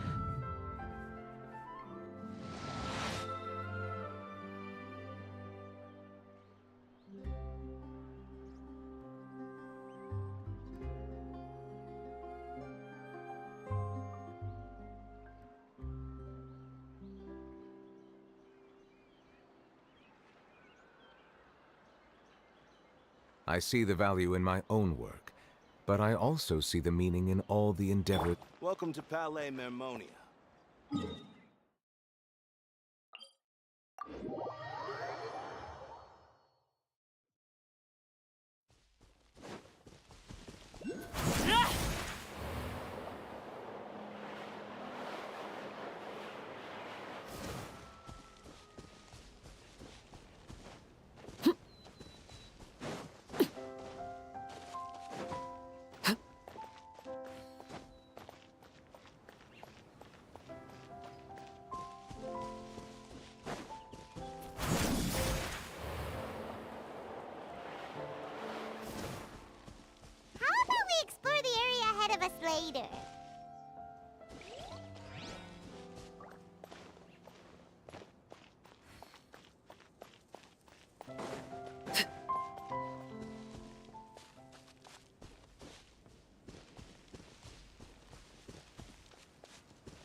this place?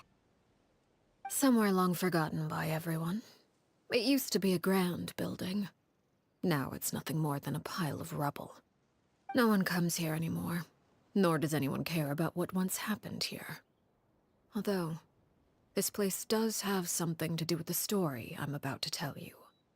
It was before I became a Harbinger, and before Linny and the others joined the House of the Hearth. Due to certain events, I first killed Clairvy and then her mother. And this is where it all happened. You were the one that killed Clairvy? Patience now. Allow me to explain Clairvy's side of the story first. I'll start from the beginning. Clairvy was 6 years old when she was brought by her mother, Crucibina, to live in the House of the Hearth. From the outside, it seemed like a fairy tale. A thriving family made up of kind adults and friendly children. Crucibina was the knave at that time, and the House of the Hearth was under her control. She was Clairvy's mother by blood, but she was also the mother to all the children in the house. Clairvy was happy here, for a time. But she quickly realized that being part of this family wasn't a fairy tale at all. It was a kind of purgatory. Purgatory? Exactly. The House of the Hearth takes in war orphans from all over Tevat. But as for how to raise them, that depends entirely on the person in charge. Crucibina came up with a novel idea. She would teach the children to fight, force them to duel each other, and then crown as the king of the house the child who proved themselves most worthy of inheriting her title. It's difficult to estimate the number of children who died or were maimed in the process. There's little I can say about the ones who died. The ones that emerged with permanent injuries, on the other hand, well, they still served a purpose. They would be handed over to the doctor to be experimented on, or sent away on dangerous missions. Nothing more than tools to be used and then discarded. So those were the experiments Clairvy was talking about. But what actually happened to her? You said that Clairvy was Crucibina's daughter, so if Clairvy tried to convince her to stop what she was doing, Crucibina probably would have listened, right? Despite being Clairvy's mother, Crucibina cared little for her daughter. She forced Clairvy to join the House of the Hearth only as a means to demonstrate her own impartiality as a mother, to prove that she treated all her children equally. Clairvy did try to convince her mother to change her ways, but it was to no avail. After her efforts failed, the only other option was to rise up and try to fight back. Unfortunately, the other children had already been thoroughly indoctrinated into the illusion of happiness Crucibina had created. Of course, there was one exception. Someone Clairvy's age who knew the truth about the House of the Hearth. Her name was Peruere. Wait, the friend that Clairvy mentioned? Friend, huh? I suppose we can call her that for now. Clairvy was a cheerful and passionate person with a tenacious spirit. Peruere, on the other hand, was rather cold-blooded. Her cold-blooded nature allowed her to see through Crucibina's facade. Yet, it was also this cold-bloodedness that prevented her from acting against it. At least at first. While Clairvy longed for freedom, Peruere was convinced that, amid all the fighting and violence, she would make it until the end. Despite their differences, the two became fast friends, united by their knowledge of the truth. Clairvy told Peruere that she hoped to create a real family, where no one would be killed or sacrificed. There may have been a certain naivete to her ideas, but Clairvy proved her determination many times over. She tried countless times to run away, ask for help, or expose the truth. But her efforts only earned her beating after beating. The only thing that kept her going was her strength of will. Even with her body racked with pain, she would still stand on her tiptoes and open the window at night. She and Peruere would look out at the moon together, a fierce longing for freedom shining in her eyes. But one day that light simply vanished. Oh no. What happened? Her hopelessness resulted from a culmination of things. 10 years had passed. 10 years worth of failure after failure. She and Peruere weren't children anymore, but finding any chance to escape still seemed as hopeless as ever. It was during this time that Peruere suggested a new plan. If escaping was out of the question, why not take down the very person sitting on top of this throne of lies? Mother herself.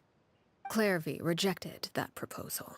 She claimed that, as a famous harbinger, Crucibina possessed an unimaginable amount of power. Trying to kill her would have an incredibly low chance of success. Clairvy never gave another reason, but Peruere could see it written all over her face. Clairvy still thought of Crucibina as her mother. Killing her own flesh and blood was a line she couldn't bring herself to cross. If she couldn't escape and fight back, then only one option remained. Precisely. Death was the only way that she felt she could be free. It happened during a duel. When she arrived at the dueling ring that day, her partner turned out to be none other than Peruere. The very person that had stood by her side all those years. It was a fierce battle. But ultimately, Clairvy decided to let Peruere end her life.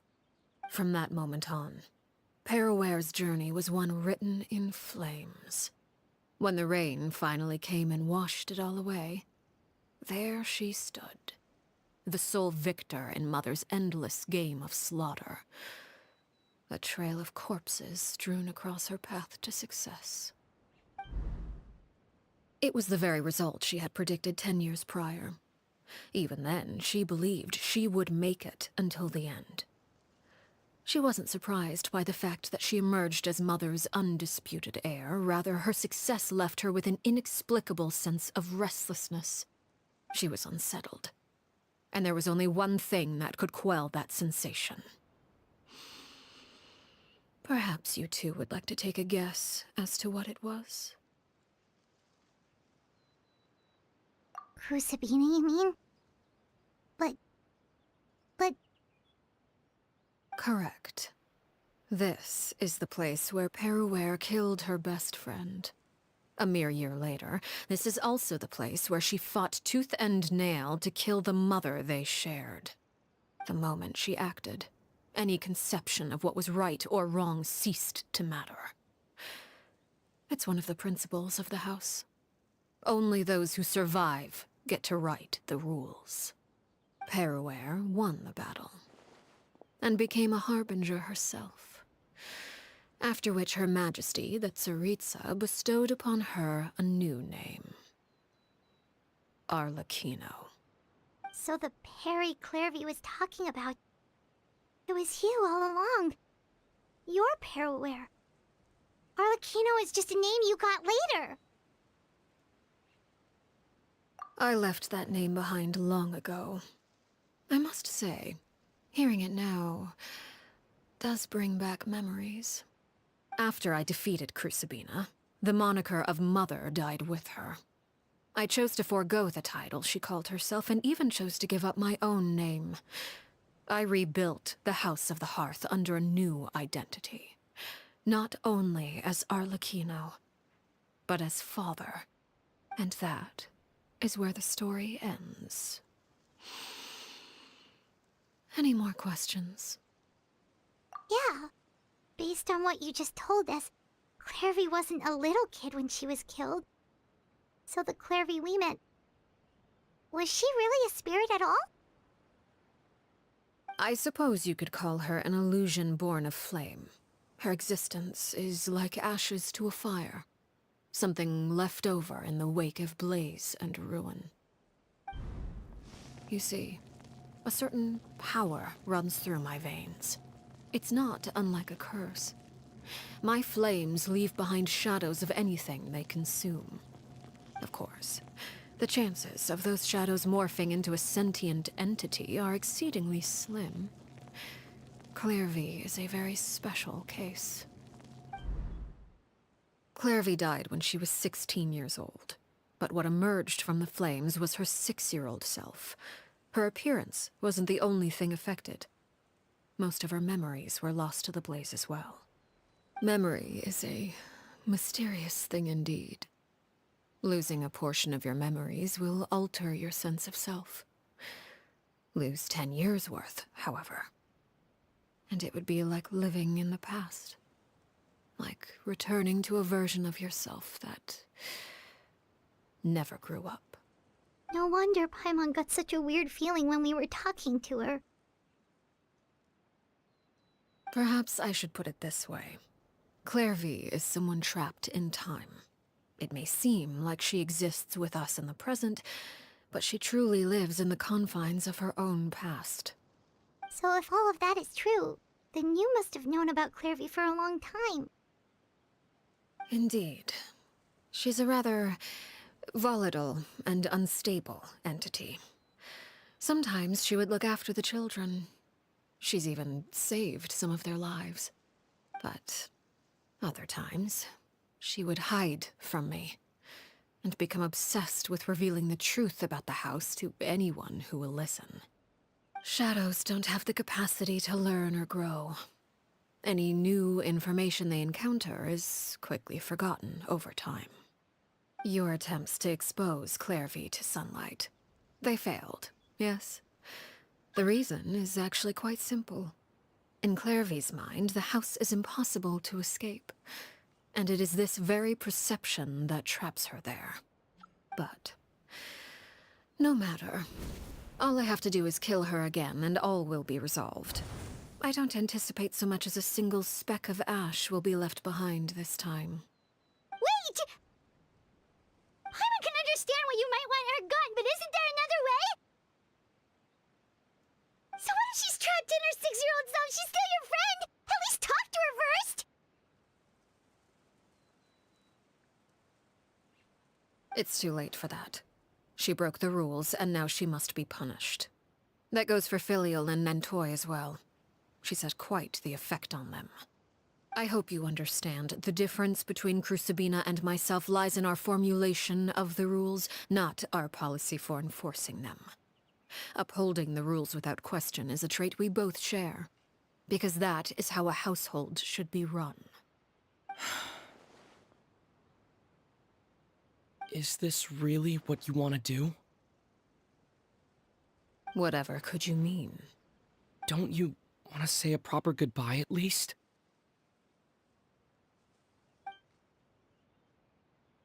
Whether as a killer or as a father, there are two things that must be avoided at all costs: anger and sorrow. Anger makes you impulsive. Sorrow causes you to waver. Well, it appears it's about time to proceed.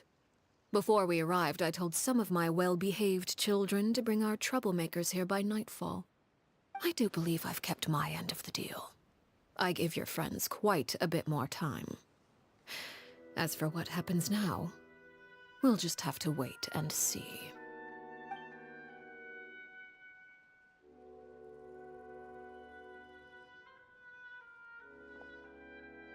Here they are, Father. You gonna execute him? Seeing something like that would actually be a first for me. Lenny! I'm sorry. I heard about how you helped buy us more time. But I still failed. I couldn't find a way to fulfill her wish. Huh? Are you... Perry? Indeed, it's been a while, Clairvy. Perry! Shh, stay right there. I'm sorry to postpone our reunion, but first I believe certain scores need settling.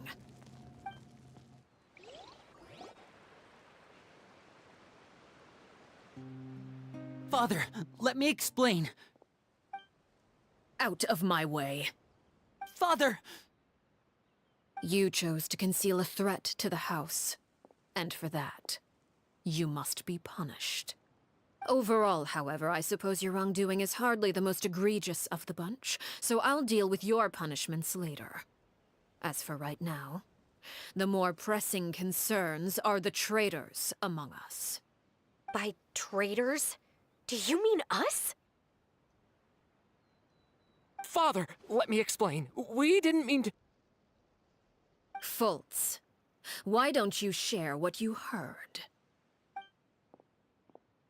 Yes, Father. Secret Midnight Meeting number 3. Participants, Filial, Nantoi, Sato, Toddy. Nantoi clearly said, if only Father wasn't the one who took us in. Sato added, I'm sick of this life. I just want to live as a normal person. Filial was the worst of them all. She called us crazies and said a bunch of mean things about Father. I did not! You're lying! Fultz is trying to frame us! It's not like I'm the only one who heard those things. After that, you and Toddy and a bunch of other people started talking about Clairvy. You were using all those things Clairvy brought up as an excuse to question Father. We're birds locked in a cage. The only way out is to destroy it. That's what you said, wasn't it? You little... You just want me gone, don't you? What did I ever do to you, huh? And you, Sheplo, have you forgotten who stood by your sickbed, watched over you, and changed your dressings? Come on, let's hear it then. What's your reason for all this?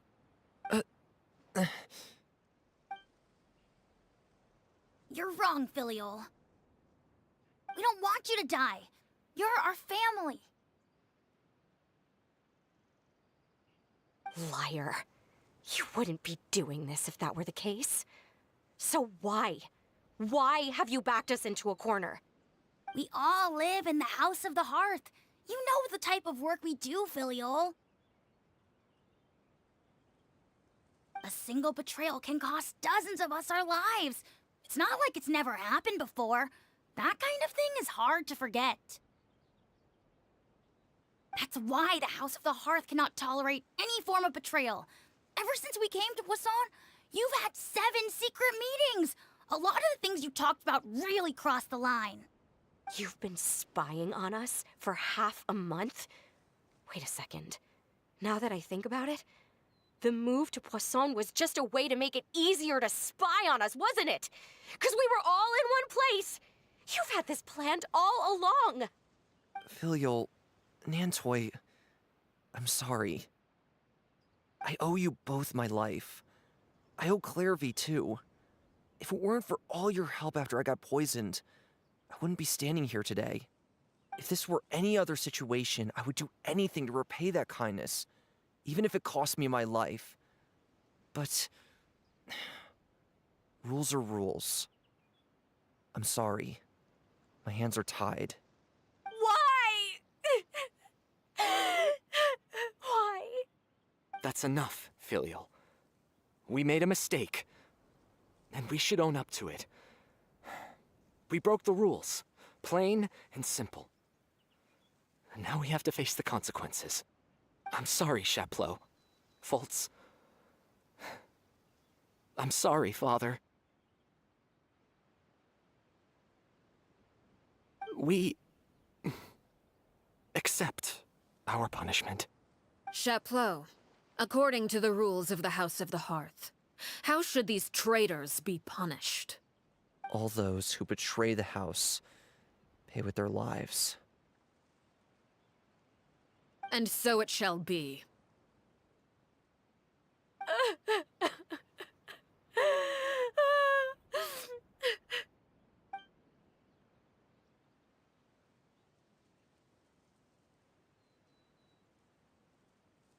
Father, please wait! Something you want to say, Linny? Please reconsider, Father. What Filial and the others did, does it really count as betrayal? We all come from broken families. From the very first day we joined the House of the Hearth, we wanted nothing more than to make it a real home. But the truth is, none of us know what a real home should look like. I'm not saying I have all the answers. All I know is this. Killing Filial and the others may uphold the rules, but doing so will only bring us further away from being a real family than we've ever been. So please, Father, please, reconsider. I agree with Linny. Father, please. Linny, you...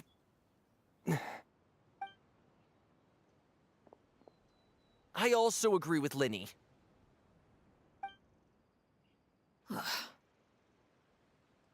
An order once given cannot be rescinded. However, given the extent of your determination, I suppose we shall have to go about this a different way. Draw your weapons and face me. Our weapons? Father, are you referring to a duel? Precisely. The rules of the house will not be altered. Traitors must be punished. However, resolving disputes with a duel is also one of our rules, one that also applies to me. Demonstrate a sufficient showing of strength, and I shall offer a concession. Wait. Beat Father in a duel? Impossible. Father is way too strong, even for Linny.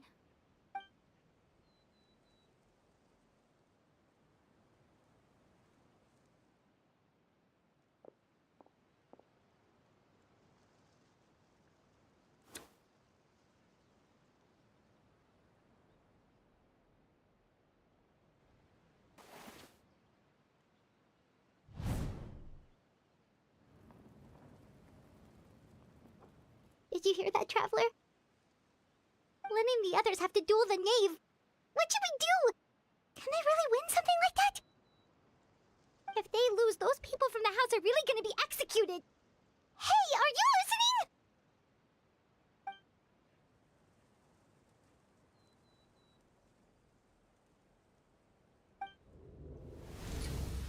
Don't you want to say a proper goodbye at least? Anger makes you impulsive. Sorrow causes you to waver.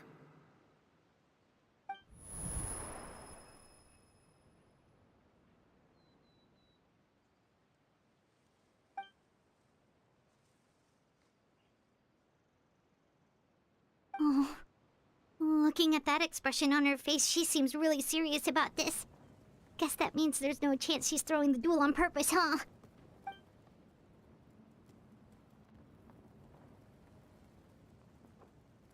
When guests are around, families are often on their best behavior. And any disputes are less likely to escalate. When the time comes, make the choice that you deem most appropriate in the situation, and lend your help to the House of the Hearth. What's wrong, Traveler? Hey, where are you going? Traveler?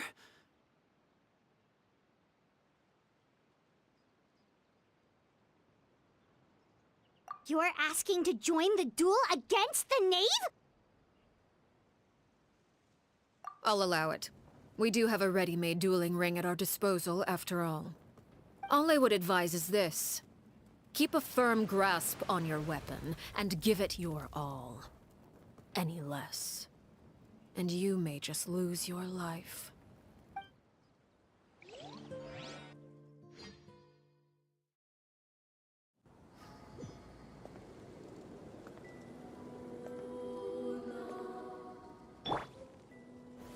Gather! Strike a pose! Laid bare. How amusing. Watch out for Father's movements! With these rising flames.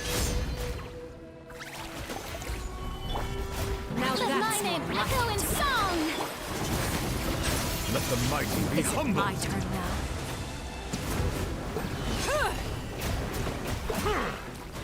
Hang in there!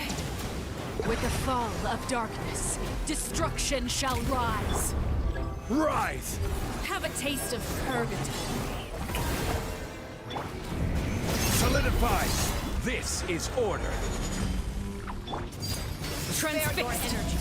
Running is a little. Look out!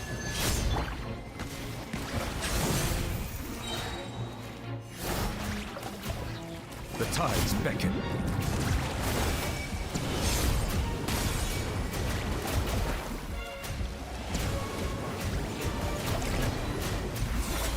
The count and voila!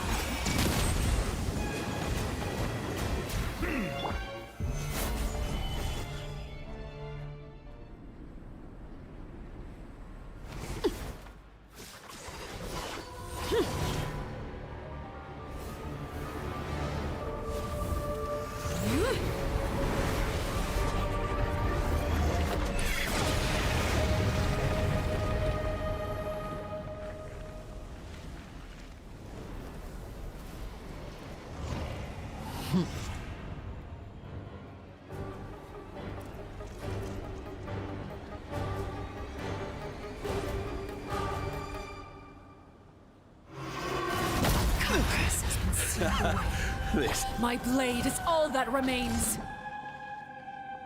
Yoo-hoo! Time to shine! Silence be sanctified. Watch out for Father's movements! Look out!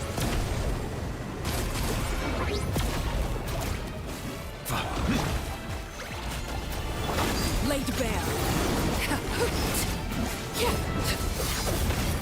Witness my rise. Overruled. Now's our chance! Over here! Sometimes only the beginning. Solidify. Shower me with praise!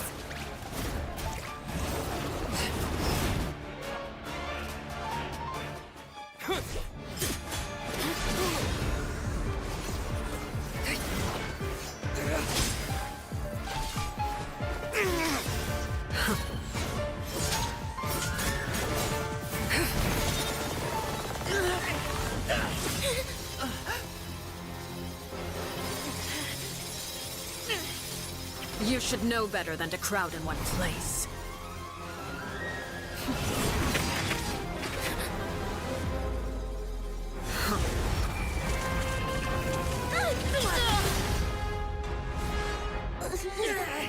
Oh, I know. No! I'm sorry, Father!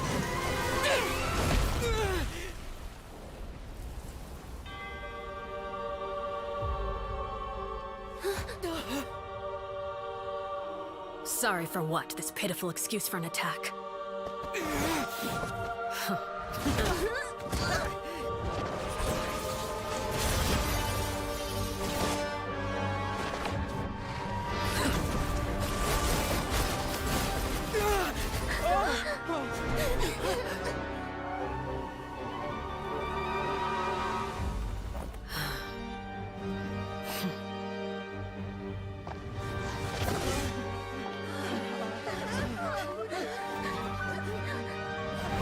Father, no!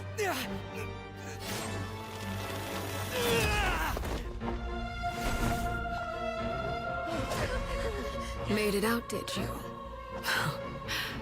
You're stronger than I expected.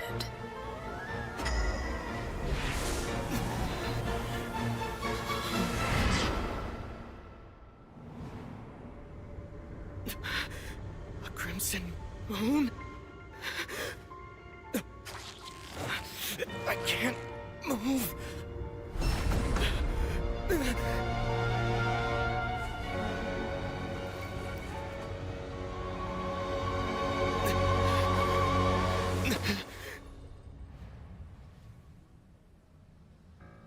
Still, not strong enough to beat me.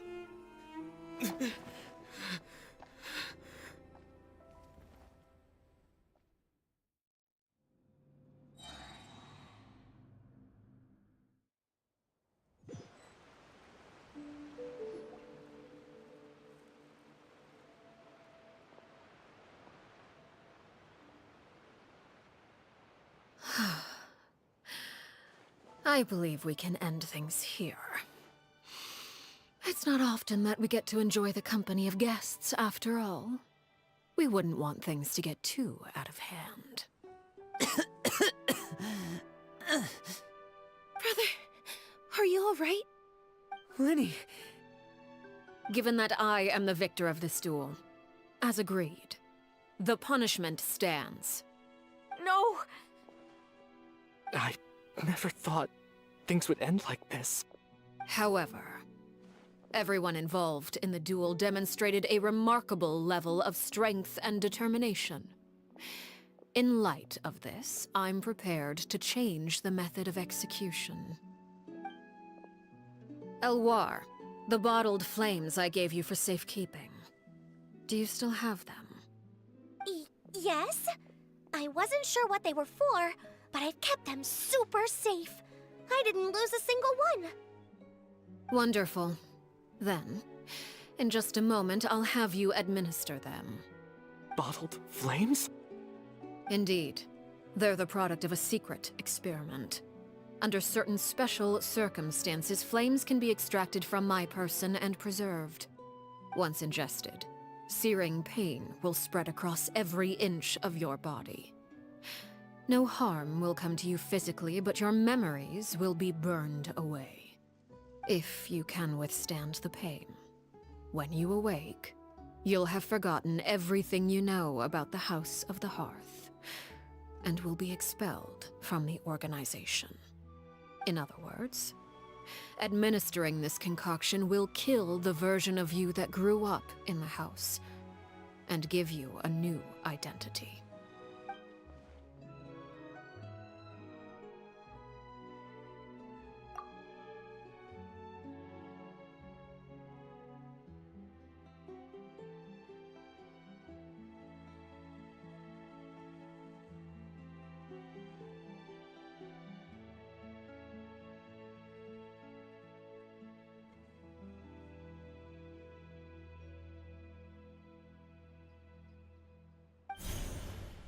Memory is a mysterious thing indeed.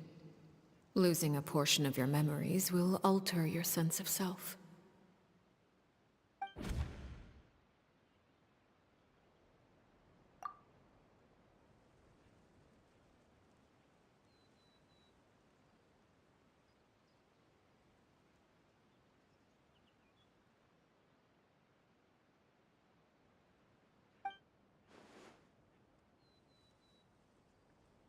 So, you're just letting us go, Father? You misunderstand. Memories are extremely important. Once consumed by flame, the version of you standing before me will die, and our secrets will die with you. So no, I don't intend to just let you go, because the person who survives will be nothing but a stranger. Even so, I won't have to live in fear anymore.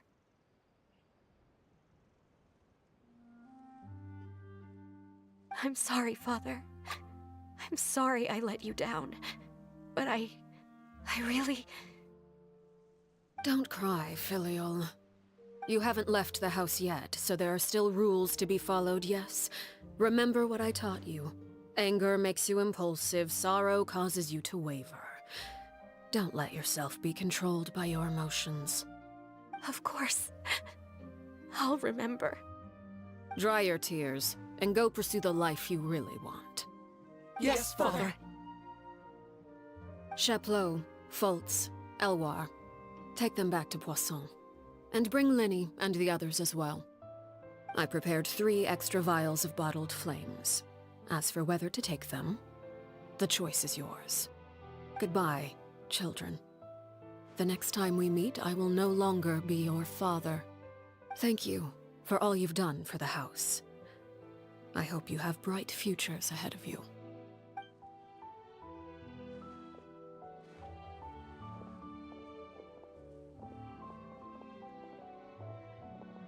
Father.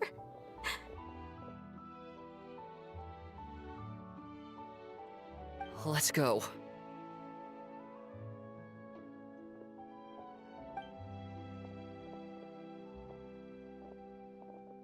Here, grab my arm, Linny. I'll help you walk back. Thank you.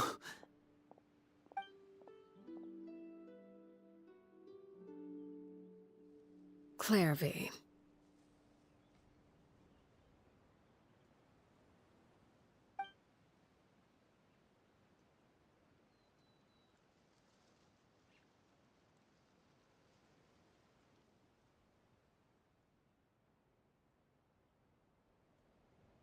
Can we talk now? I've been waiting for a super long time. You really are Perry, aren't you? I haven't seen you in so long. How come you're all grown up? Wait, did I somehow travel to the future on accident? Or am I dreaming? What a long dream. Neither. You died, Clairvy. That's what happened. You could have at least sugarcoated it a little. Look, she's so speechless.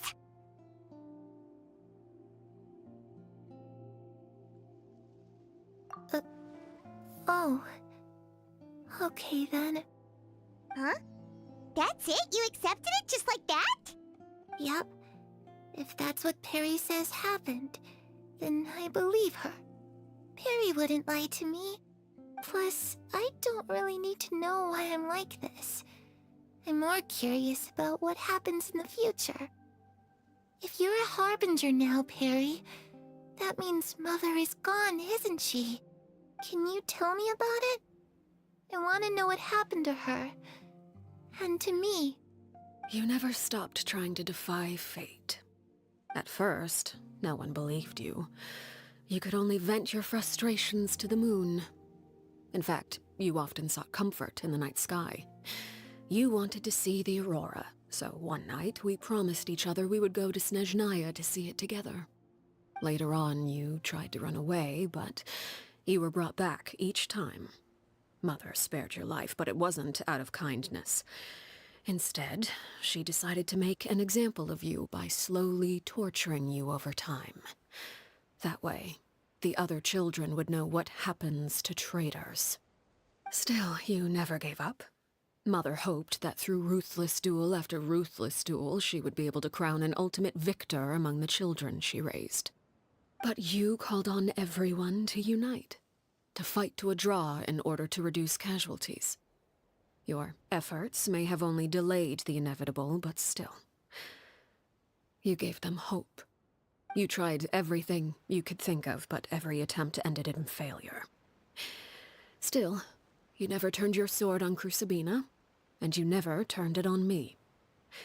On that gloomy day, you told me, "For the last 16 years of my life, I've done everything I can to fight for freedom.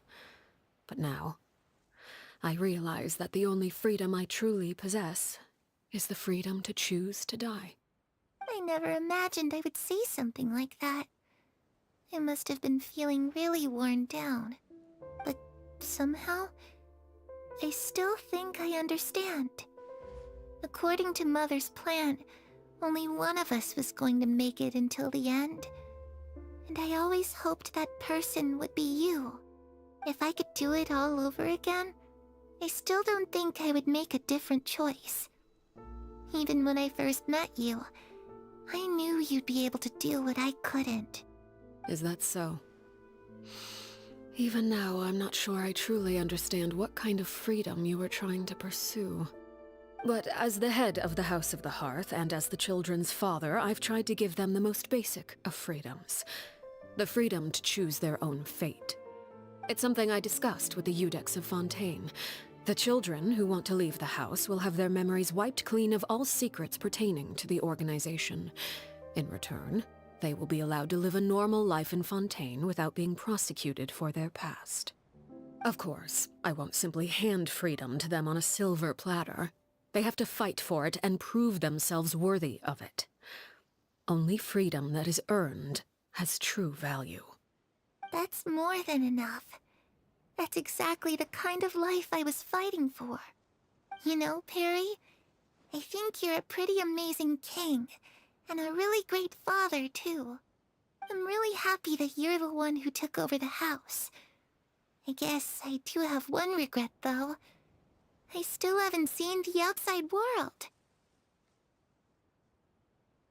Well, it just so happens that our dear guests over here have been to many nations and traveled to countless places.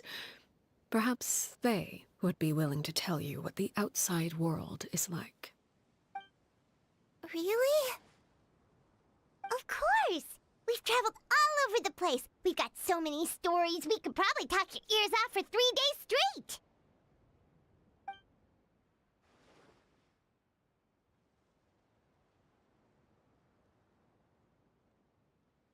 You know, I used to dream of being a bard.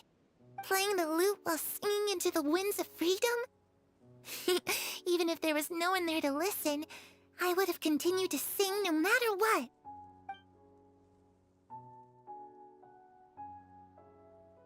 Ah, that's where Mora comes from. I never knew that before. If I had some Mora, I would buy 3 new dresses. One for me, one for Perry, and one for Mother. It's just too bad Perry doesn't like wearing dresses. And Mother, well, she probably wouldn't accept something like that either. I guess I'd just have to keep them all for me then. I could wear a different one every day. Those yokai you mentioned, what do they look like? I once saw a drawing of this one guy with horns on his head and a super scary face. Are there any yokai like that? Oh, sounds like you're talking about an Oni. Yep, we've met one, and let Paimon tell you, they're not nearly as scary as they look. I was always too afraid to skip Mother's fighting lessons. But at the academia, I bet you could do all sorts of secret things in class. Things that have nothing to do with studying. I'm just kidding. Being able to study whatever you want without having to fear for your life actually sounds pretty great.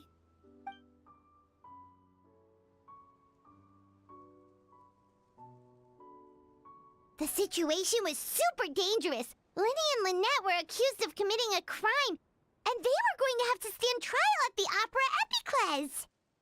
Oh no, that must have been hard for all of you. What happened next? Don't worry, we were able to turn the situation around super quickly, all thanks to Detective Paimon, of course. How'd you do that? Come on, tell me. Okay, so it was like this. After the failed magic show, we rushed to the scene and...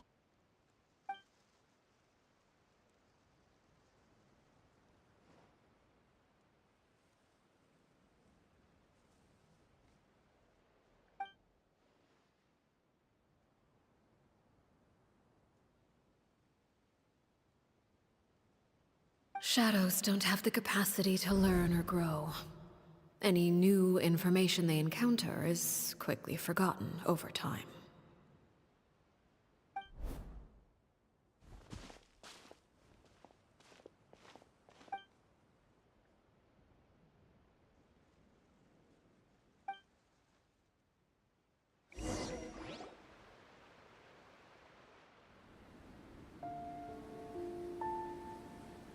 Clairvy, you've worked tirelessly from the shadows to overthrow the House of the Hearth. Now, by my authority as the Knave, I shall announce how this matter ends. You are hereby expelled from the House of the Hearth. You are no longer tied to this place, nor are you bound by its rules. You're saying that I can finally leave? I get to experience the outside world as well? Oh, I almost forgot. There's no getting older for me. Still, seeing who you grew up to be makes me really happy, Paraware. Take care of yourself. Goodbye. May we meet again someday.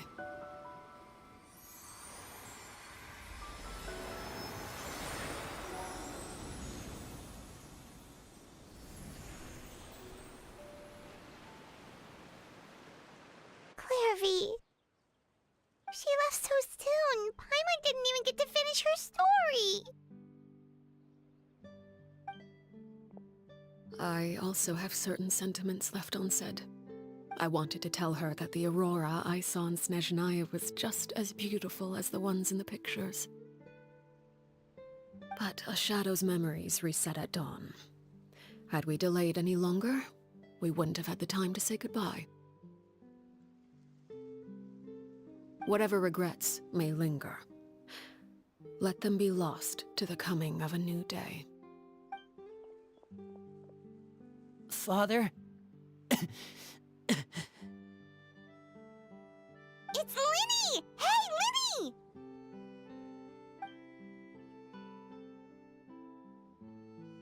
What is he doing back here? Let's go check it out.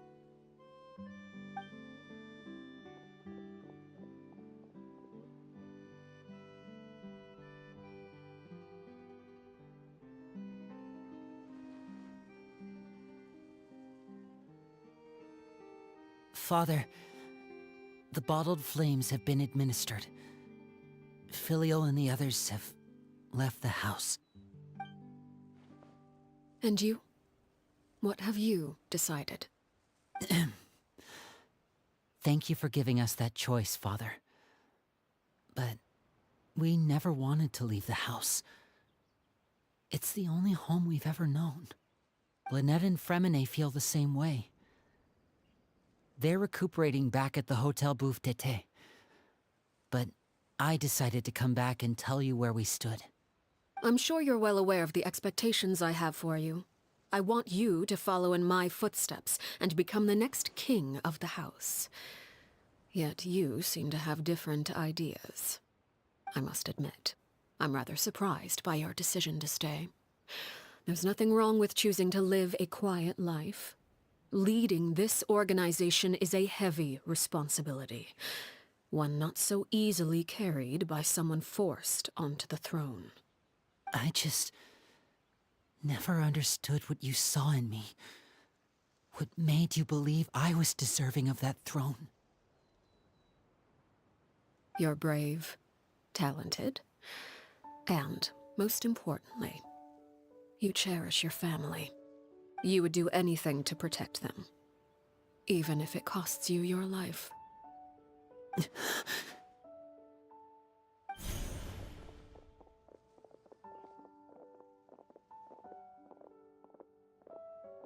Speaking up back there was so brave of you, Linny.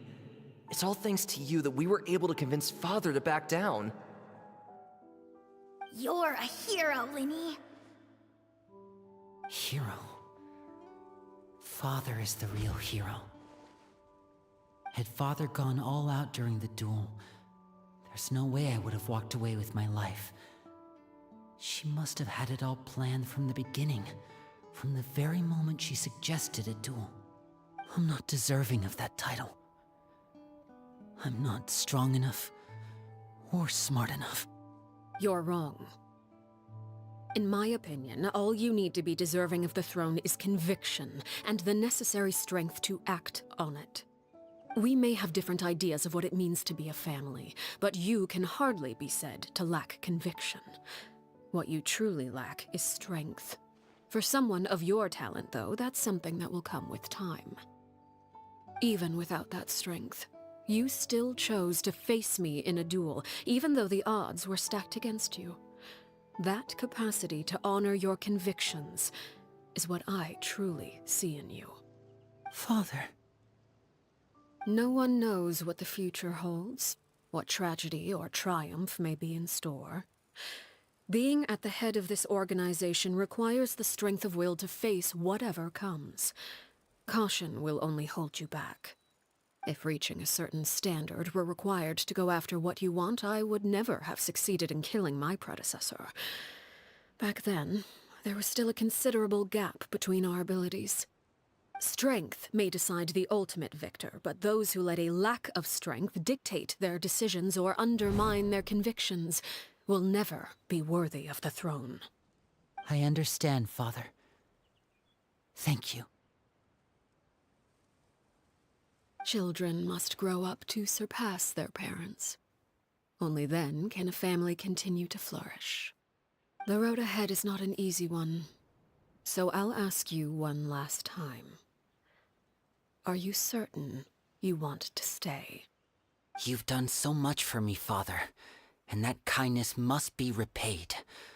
Plus, with Project Stuja at hand, there are many dangers ahead, and I, for one, don't intend to back down. Protecting my family at all costs. That's my conviction. Then you're welcome to stay. As for Project Stuja, you need not be too concerned. If those cowardly businessmen and heartless dignitaries try to take us down, I'm prepared to teach them a lesson. Having members who longed for the light was our organization's last weakness. With those members no longer among our ranks, the House of the Hearth is like a spider hiding in the shadows. We need only wait for our prey to come to us. At present, our imperative is to use their plan to our advantage. In doing so, a crimson moon shall rise amid the frigid blizzards of winter. No demonstration of loyalty shall go unrewarded, and no sacrifice shall be in vain. As for the two of you, whether we meet again as friend or foe, I'll remember the camaraderie we shared in this moment. No matter how arduous the journey ahead, I hope we both reach our desired destination.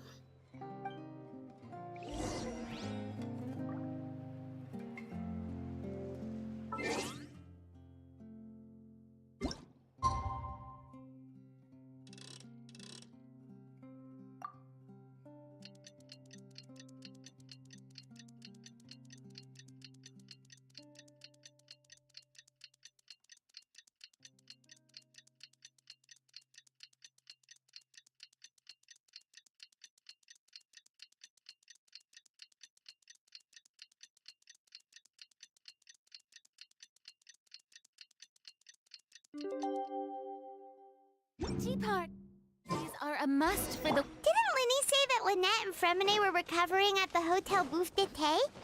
Oh, Paimon wonders how they're doing. Maybe we should go check on them.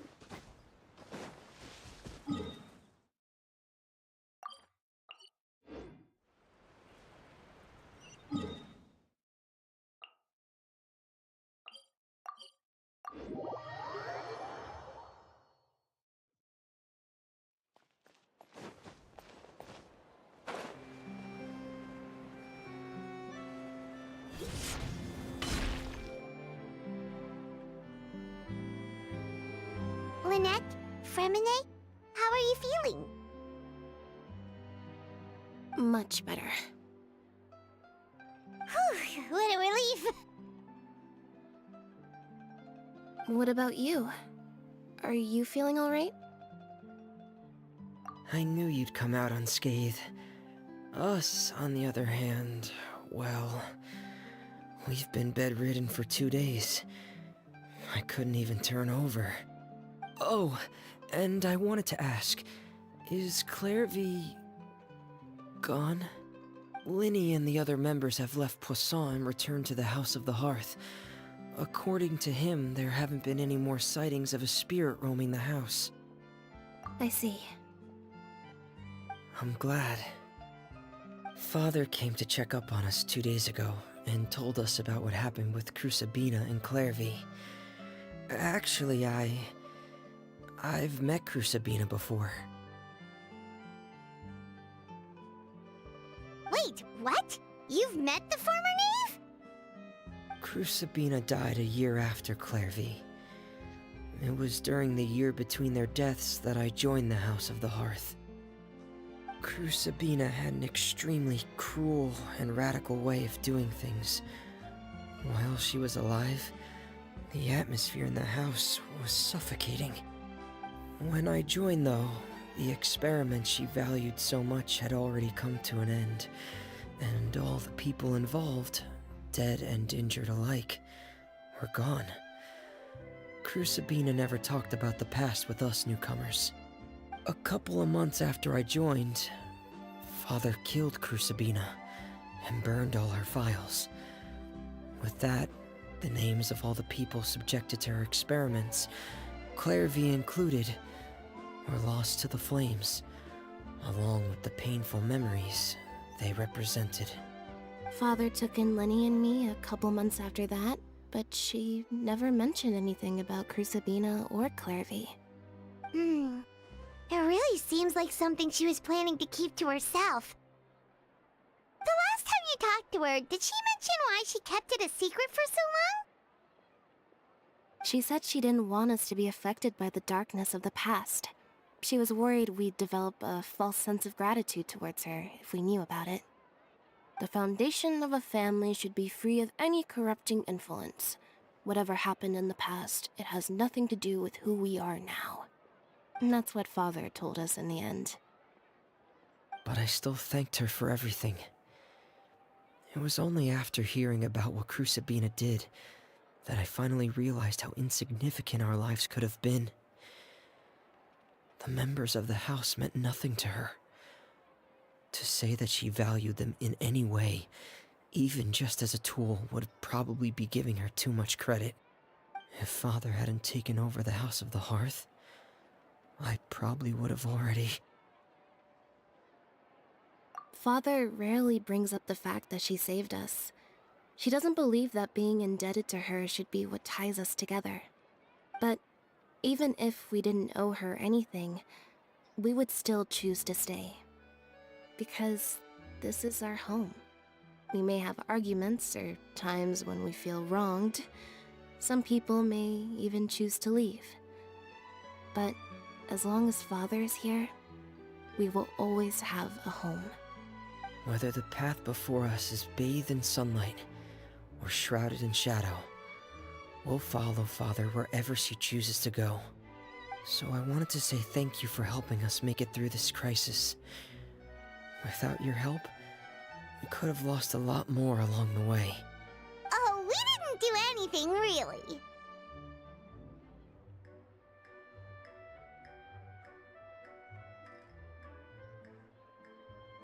Of course. You're welcome anytime. Are Filial and Nantoy okay? I actually saw them at a cafe this morning. They didn't recognize me. From what I could tell, they were drinking coffee and talking about one of the operas that started running recently. They seemed happy. If I had to take a guess, I would say they finally found the kind of life they always wished for.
Ad Astra.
Something you wish to report?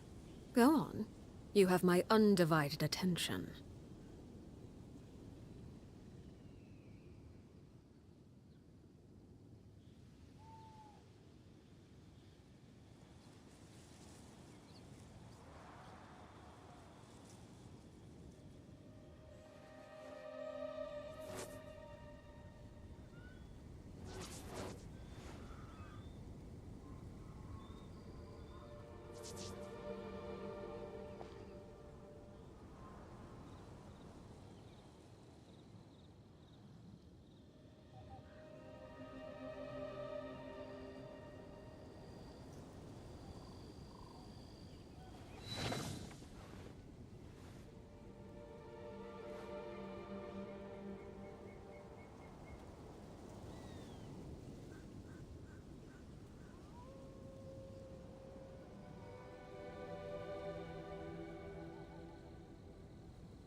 What could the children be up to? Never mind. Let them do as they please.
Staring into my eyes is ill-advised. I can't promise you'll like what you see.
Something you wish to report? Go on. You have my undivided attention.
What could the children be up to?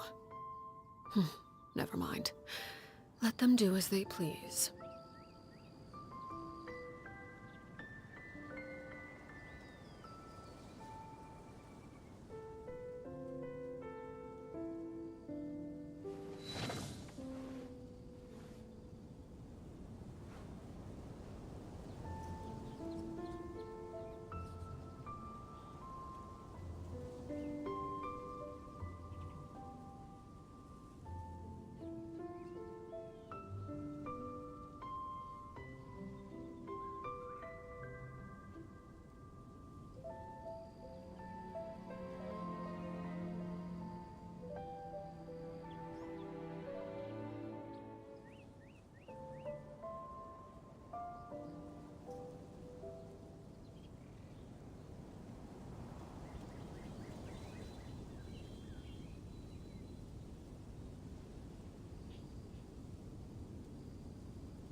Something you wish to report? Go on. You have my undivided attention.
Staring into my eyes is ill-advised.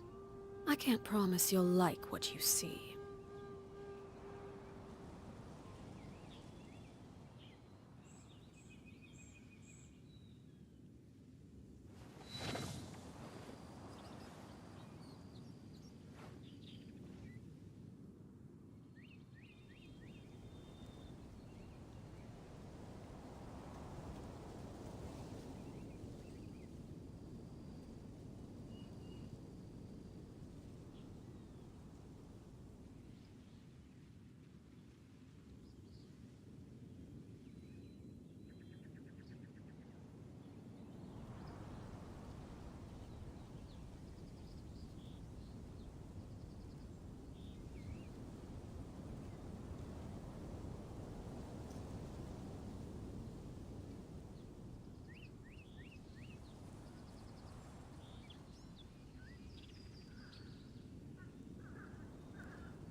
Something you wish to report?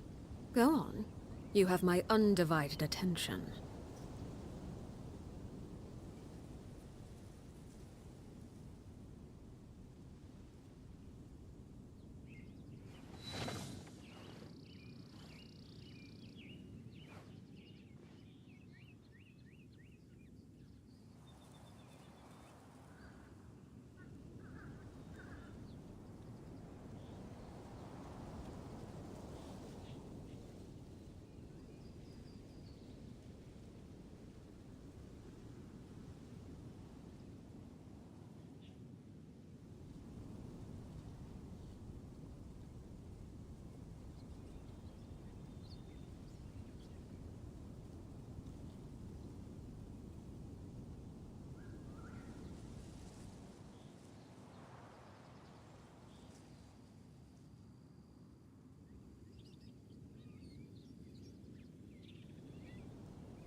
What could the children be up to? Never mind. Let them do as they please.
the world come alive! Let the mighty be humbled. Bow your head.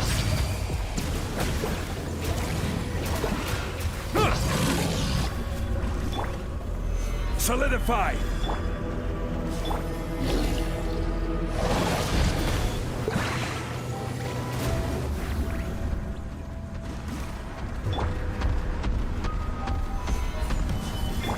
Strike a pose! Settle down!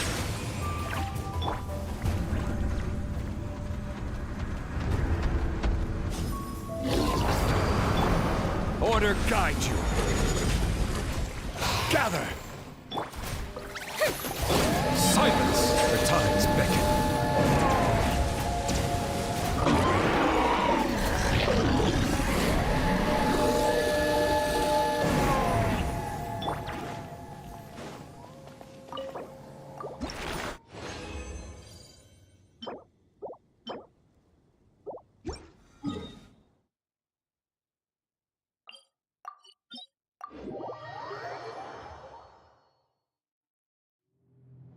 Staring into my eyes.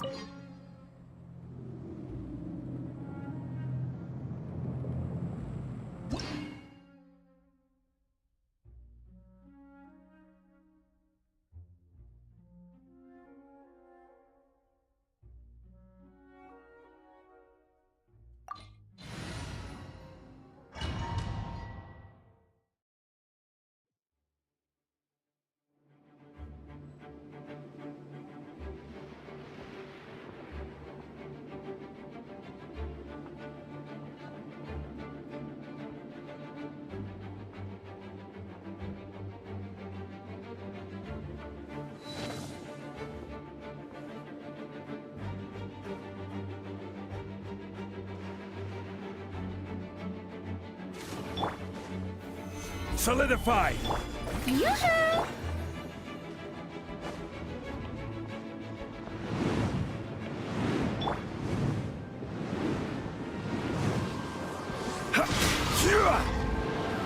Stabilize!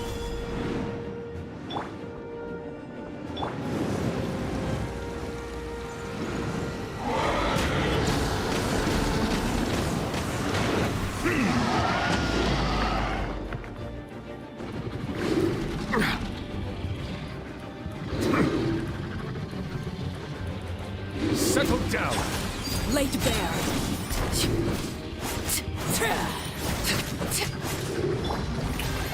Let my name echo in song! Solidify!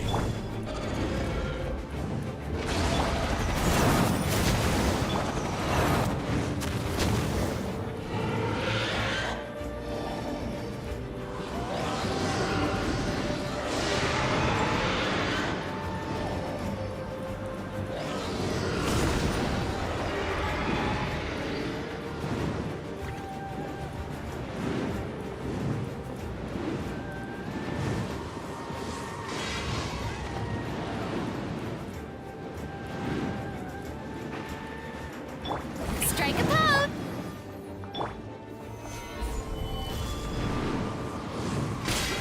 Yeah!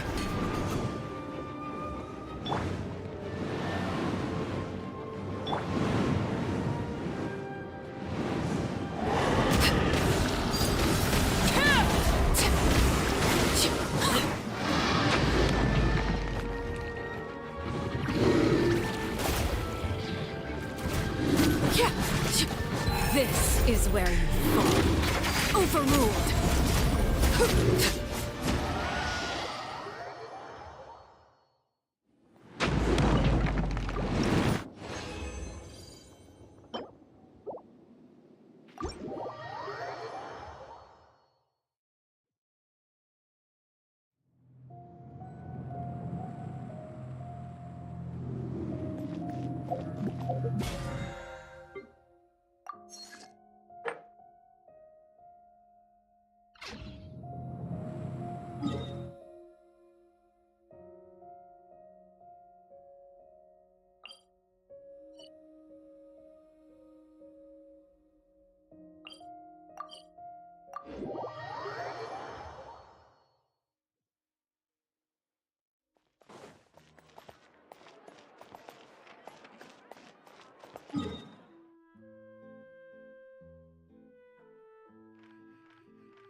My string still fills. Take your pick. You'll find no second-rate items of wagons.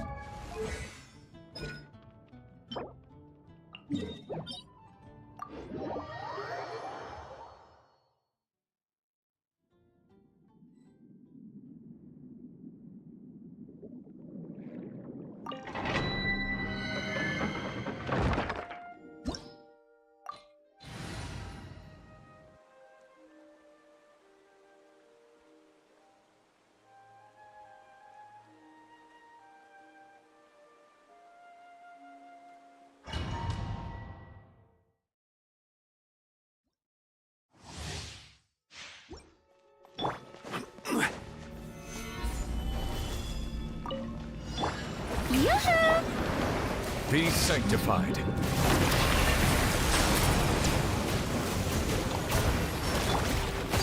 Laid bare.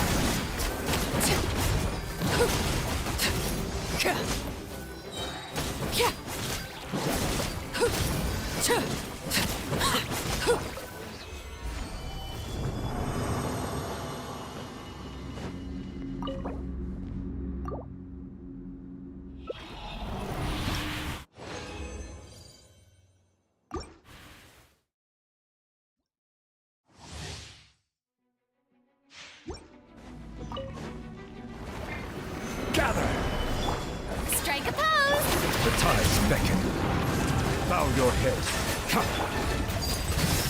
Everlasting as the moon! Overruled!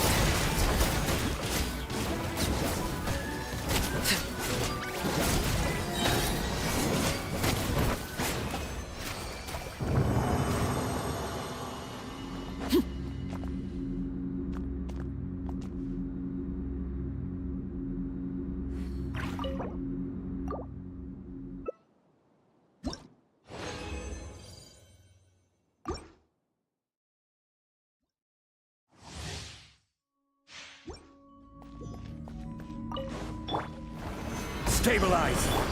Time to shine! Transfixed!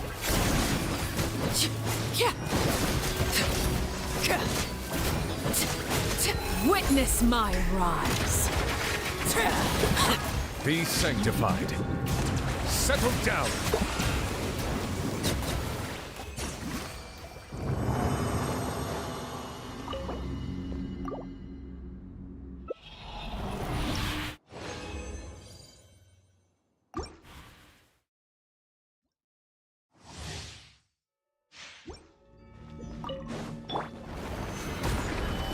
Shower me with praise! Silence! Laid bare!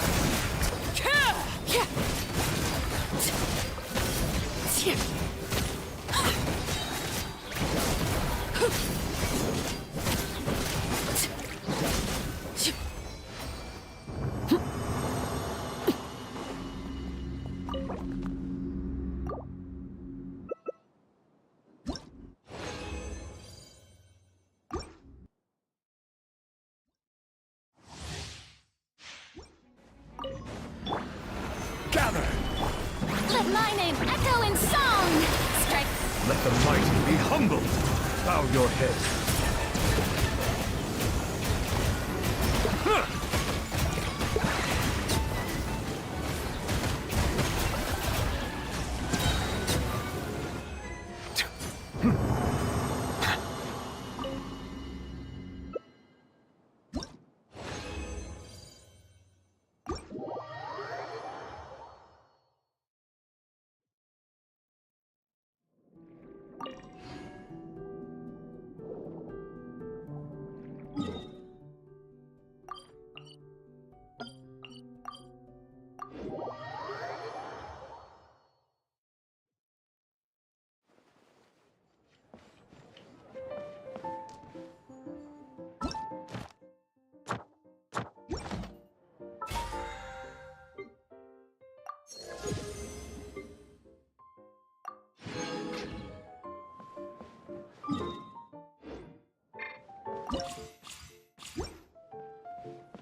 Mondstadt welcomes you.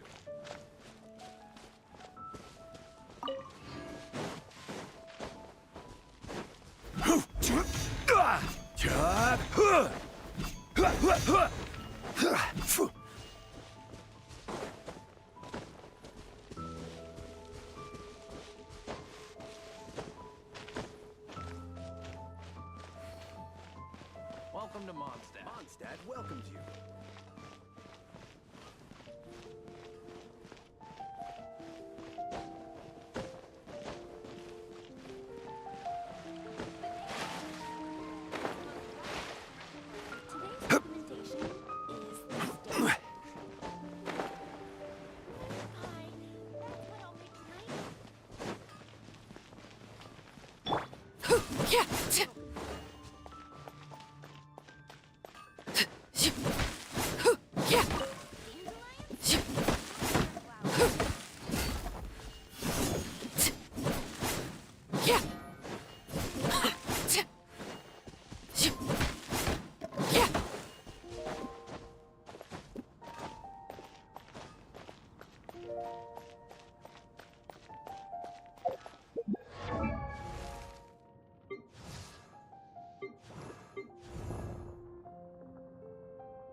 Solidify! Shower me with grit! The tides beckon. Settle down! Huh.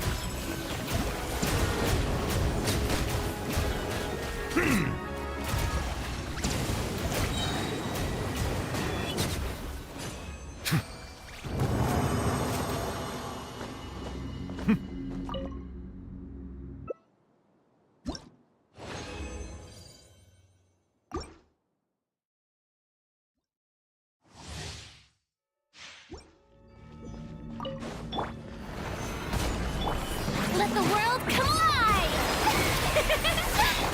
Let the mighty be humbled! Bow your head.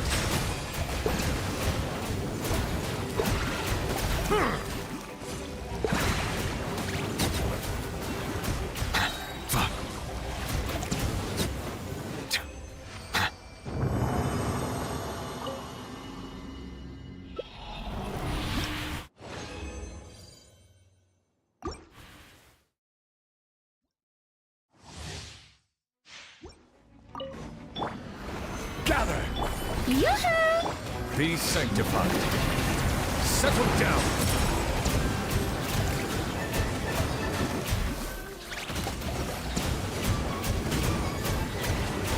Huh.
Stream forth the gleam of old flame.